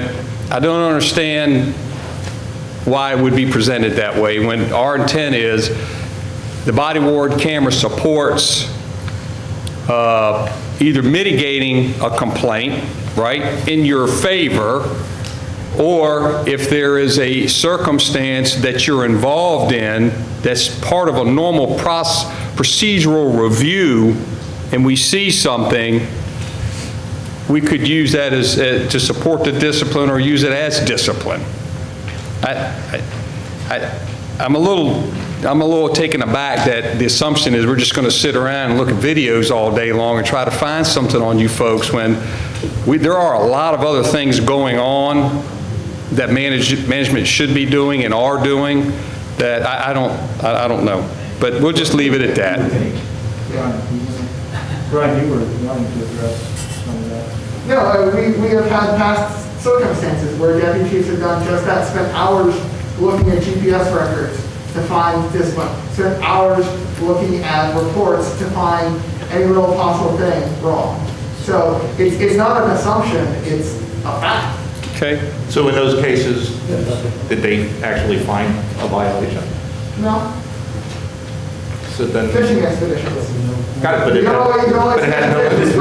no impact. This verbiage doesn't preclude someone from doing just that.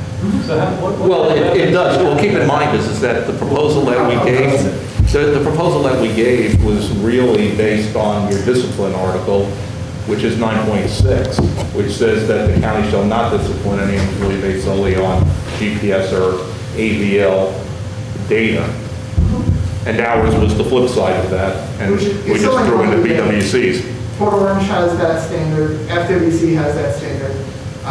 Their management has come to an agreement with their unions to say, no, that's a reasonable standard now. So what we're asking for is not unreasonable. And septic. And septic time. We believe it's a fair standard. And we're not, I mean. Well, they also pay overtime in accordance with the 7K. I mean, you can find things you like about every contract. Yeah. My concern is, is the way this reads, so if we pull random, through the proper random process, pull a body cam piece of footage, and when we review it, and we see something on there that is disciplinary in nature, this literally says we can't base for discipline on that. Which one are you referring to?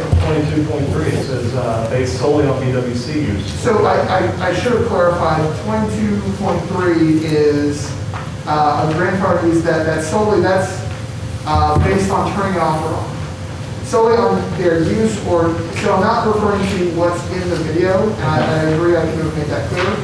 But 22.3 is supposed to be when someone gets written up because they didn't turn the thing on, when they should have turned it on.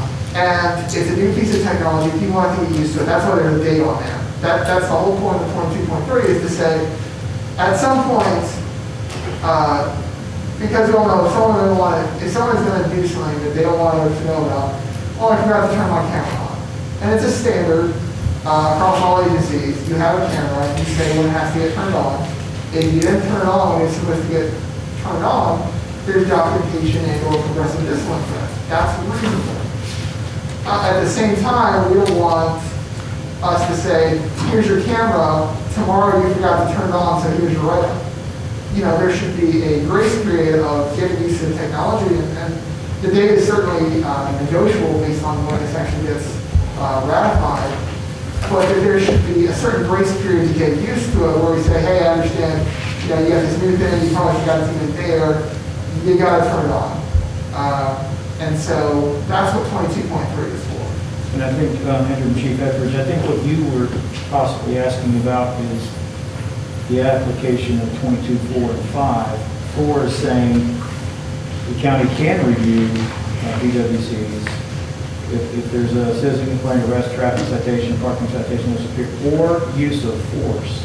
And then when you go to 22.5, it says the county shall not issue discipline based solely on a review, absent one of those conditions. So in your scenario, if a random audit or review of someone's BWC showed one of those things, which could include a use of force that management felt was inappropriate, the management would still be within its rights to pursue discipline. Except 22.4 doesn't include the random monitoring. So you have No, to put that in. 22.7 refers to 22.4. Right, but the thing is that keep in mind, 22.5 says you can't discipline based solely on the BWC recordings, and unless it's pursuant to 22.4, and 22.4 doesn't have random. So you have to add the random. We have to add the random to into 22.4. 22.4. We can certainly add that. Our intent is that a truly random review would include that, provided that there is a true random process attached to it, similar to how we do the drug testing. You know, if you random drug test someone and they pop positive on it, well, sorry that you got caught in random, but you're fired now. Was there another specific incident other than the speeding EPN that you received for the ABL that I need to look into? There was also reviewing reports of a previous union president for hours and hours and hours on end. Written reports? Mm-hmm. Are we not allowed to review reports? You are, but when it certainly questions the ethics of someone when they spend hours a day reviewing one individual's reports. There's nothing currently against that, and that's kind of why we want to address some of those issues, because we find that to be unethical. Yeah, and like Director Pezza said, and there's something better for a deputy chief to do. It came directly from. I absolutely agree. I don't have time to do any of this stuff that you're talking about, so absolutely. But what I'm asking is there anything specific? Because the report review, you know, I don't think there's any problem with somebody reviewing reports.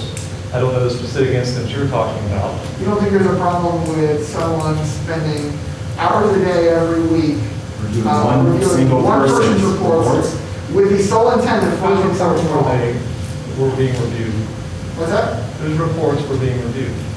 Previous union president Brian White, Okay. And by who? Deputy Chief Jenkins. Okay, and what was the result of that? We didn't find anything because Brian's a good report writer. Okay. So. Your language where was wouldn't the- apply. Where was the harm? That's what I'm asking. There was What is the intentional flavor? harm. If you try to murder someone and fail, is it still a crime? How do you know what he was looking for? And what would he do with it if he found it? If it's in a public record, he's reviewing a public record, what is the disciplinary issue? That's So all I'm you're asking. spending this time trying to excuse unethical behavior, targeting an individual. And the time spent doing it. Yeah. I mean, our deputy chief surely. Well, let's Something make, better to do. let's make something Sure. clear. You all negotiate for what you all do. What we do on our side is our issue. And I think, look, you phrased you've made clear what your concerns are here. We understand them. Yeah, I think we've probably come to some resolution on this. I've got a couple of questions about this. Yeah. Not having to do with EWC. For 20-1, you know where I'm going with this proposal. We got just cause in it.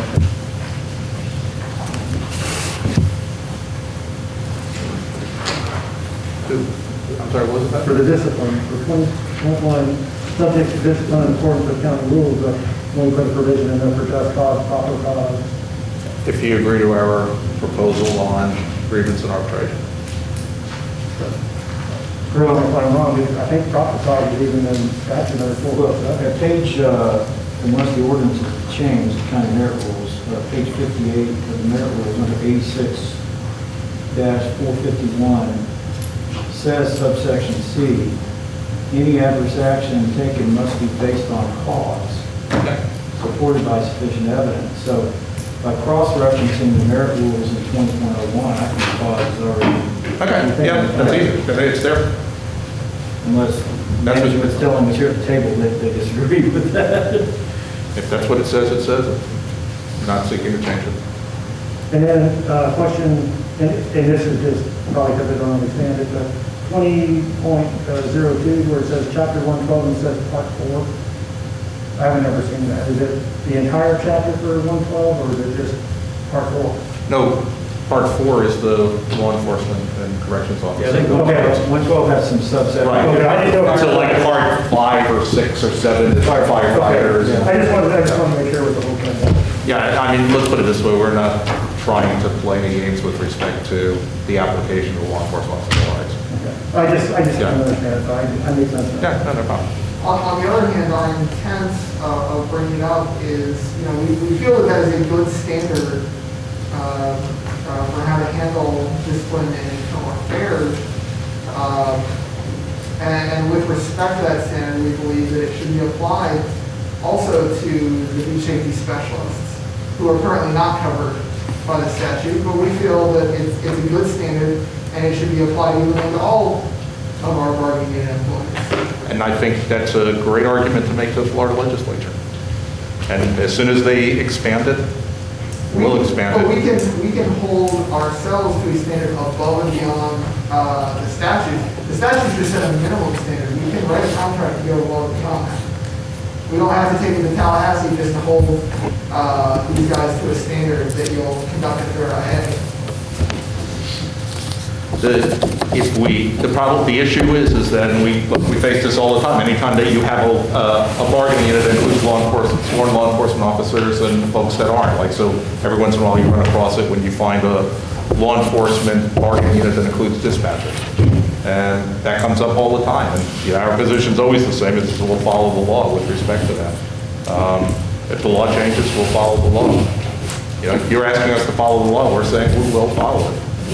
But we're not going to expand it. Which position, Brian, were you asking It's the beach safety specialist. They're not. Yes, yeah, because not everybody in the bargaining unit's a sworn law enforcement officer. And then last but not least, Yeah. 20.03. How long will those EPNs be used? Is there a time limit, like a year, 2 years, 5 years, the entire career? What are you? We don't have a time limit on anything, Jeff. Yeah, I don't think you do. Is there a sunset period on how far you're going to go back? Because it's not adverse punitive on that, so. Right. How long are you going, I mean, especially with the promotion or something, if a negative EPN can be whipped out and to address a minor violation. I mean, I think a a time period, and that was, I usually treat them as something. But the way it's written, it would be indefinite. All right, I mean, the thing is that that's a proposal, we'll take a look at it. Okay.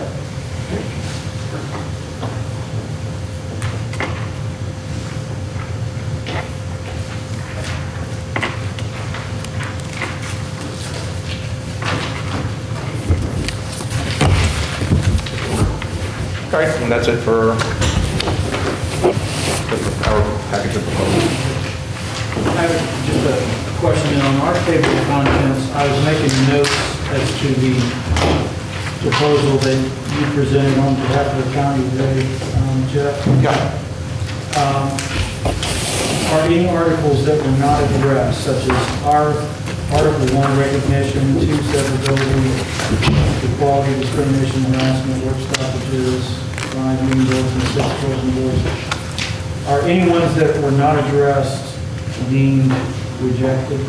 Yeah, so with respect to any of those others, we're sticking with the proposals that we gave you on November 18th. Okay. So if not covered today, we go to November 18th for any others. Yeah, and I don't know, you all have never given us a response to the proposals that we gave you on 11/18. So I don't know if you had a response to those. Yeah, we had. Our response was given to you that day. Yeah, that was The the one you initial gave. proposal. Oh, so you just rejected them all out of hand? So we're the only ones here that are actually making changes to try to get us to the middle? Is that it? Well, we did go back, I think, At the same time, you essentially rejected ours out of hand, because we had presented that, we had to present that through 2 meetings. remember at the end of that one on November 18th, you said you agreed to consider the Teamsters Local 3 to 5 proposal from the union as the union's offer from 9/3/2020 in September. I wrote that down and said it. I said, send it to me, and you did. Yeah. And based upon what you sent over, we made modifications and adopted some of the language that you proposed. My question is that are you planning on going back and adopting any of the language that we proposed? Or is your position that these are, one-way negotiations? That we're the only ones that are going to make changes to our proposals? No, I just want to, okay, I it's a fair question. I just want to understand the tennis match, okay? Yeah. We hit the ball over the net on November 18th. You have hit it back today, Right. and now it's our turn to return serve. Well, so here's the thing, is that I think it's a little bit, it's a little bit more nuanced than that. It's because we basically gave proposals at the same time. So on November 18th, which was the first time that we negotiated with IUPA, we went ahead and we put proposals on the table. You all told us at that time that basically IUPA's position was that they were going to stick with the previous Teamster proposals. And you all then went ahead and sent us what amounted to the Teamster proposals with the change to IUPA on it. And so we basically both gave our initial set of proposals to each other. Based on your initial proposals, we made, modifications that we came back. My question is, are you going to make any modifications based upon what we gave you? What you gave us today. Or even on the 11th? Because what you told us on the 11th you were going with couldn't have, are you saying that was your response to our proposals on the 11th, a package that you had created 2 months prior?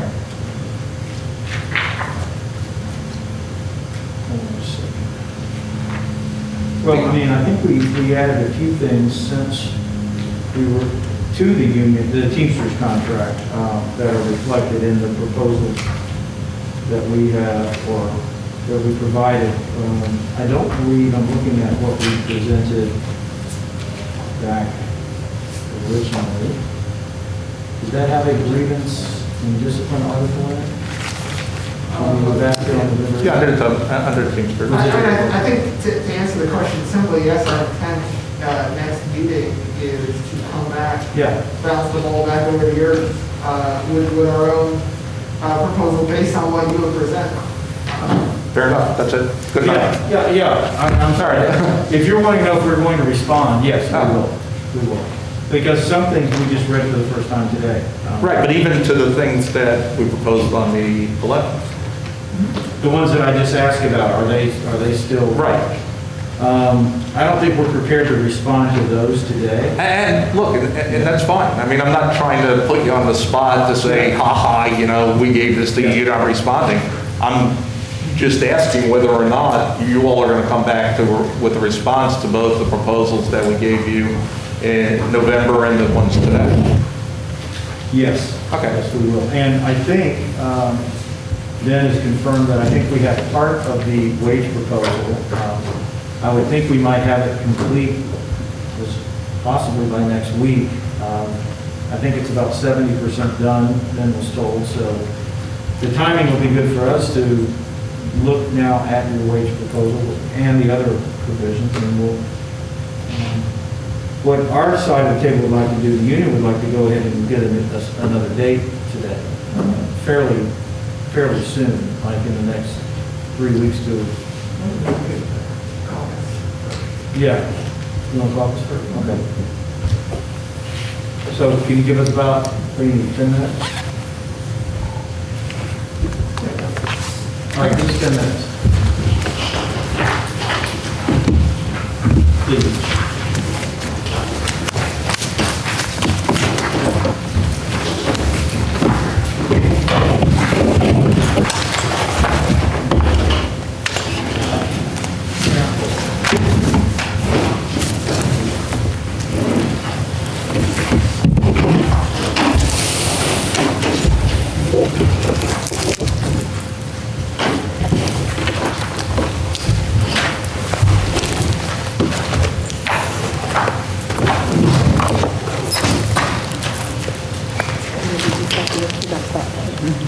Oh, thanks, Don.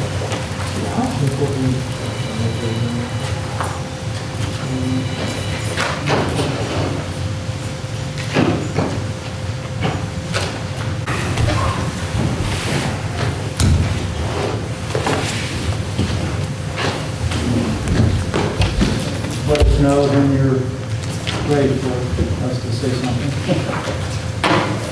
We are? We're good. Okay. I think we can, TA, we're available to TA 6 articles today. I think our language is almost identical. First being Article, I'm just going to go in lowest number first. Your Article 2, work stoppages. Okay. You're okay with that language? Your Article 3, severability, is fine. Okay. Your Article 5, bulletin boards, we're fine with.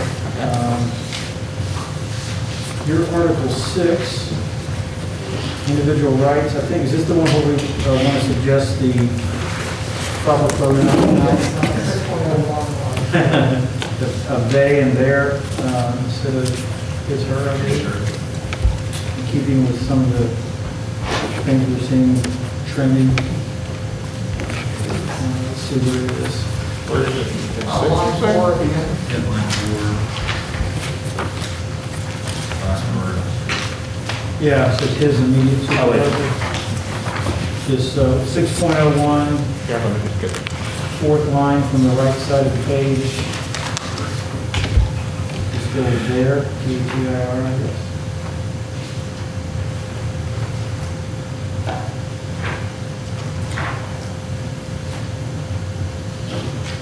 Got it. And then Article 8, management rights. And Article 9, dues checkoff.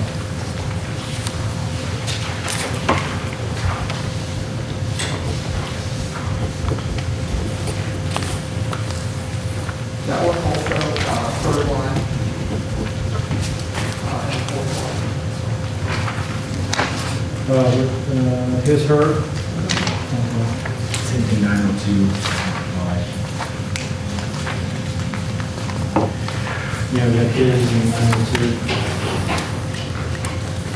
I guess just go there on our suggestion to go there. Yeah, we can go with there, that's fine. I'm sorry, where was the other one? I got the 9.1. 901 on the fourth. I got that one. And 902. Oh, there it is, 9 and 903. Yeah.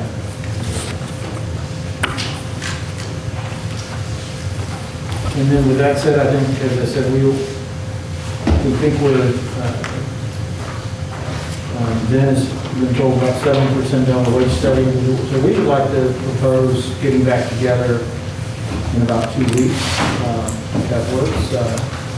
We can get you the wage proposal, we hope, next week, so you would have it several days up to a week in advance. And then we'll be prepared to give you a county proposal on the remaining. 4 and 5. Roughly, what, 20? 27 5. articles, something like that? So what date you looking at?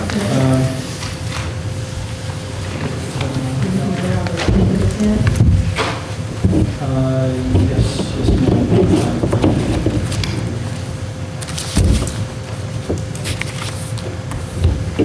Wednesday's,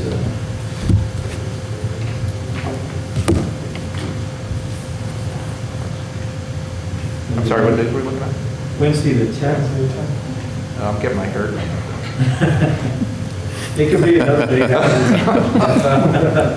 That works well for The 10th. me, if it works for you, Jeff. Actually, I'm good on the 10th. Yeah. In the morning?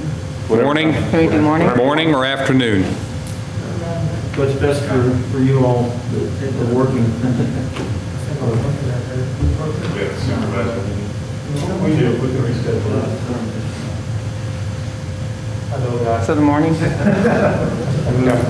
Okay, so, I'll work on getting a room for the morning. okay. That's, is that good? Yeah. So, Amy, you going to send out the? Chief Edwards, is that Okay. okay? I'll work on it. Meetings or? That's fine. All right, Did you say the morning? 10 a.m.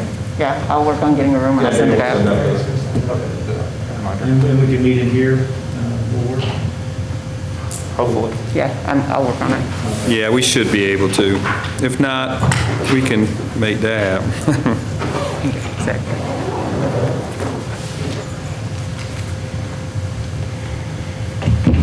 Do we need to officially, sign anything today, the TAs, or is it just by announcing it on the record, or we? Well, I think it's what we can do is that I'll go ahead, I'll make those changes to 6 and 9, and then just bring clean copies for us to TA at our next meeting. But bottom line is that, unless something changes for good reason on either side, 2, 3, 5, 6, 8, and 9 from the county's proposals are agreed Yes. with the modifications on 6 and 9. Will we be able to get the documents of your latest proposal? Just so that we can- I'm sorry, what was that? Can we get the Word document of your latest proposal, just so that we can edit on that, any other changes to bring forward for our next meeting? And I think I sent that to you after our last session. You Right, for the one we gave just today. For today, yes. Yeah, we'll flip you over the one from today.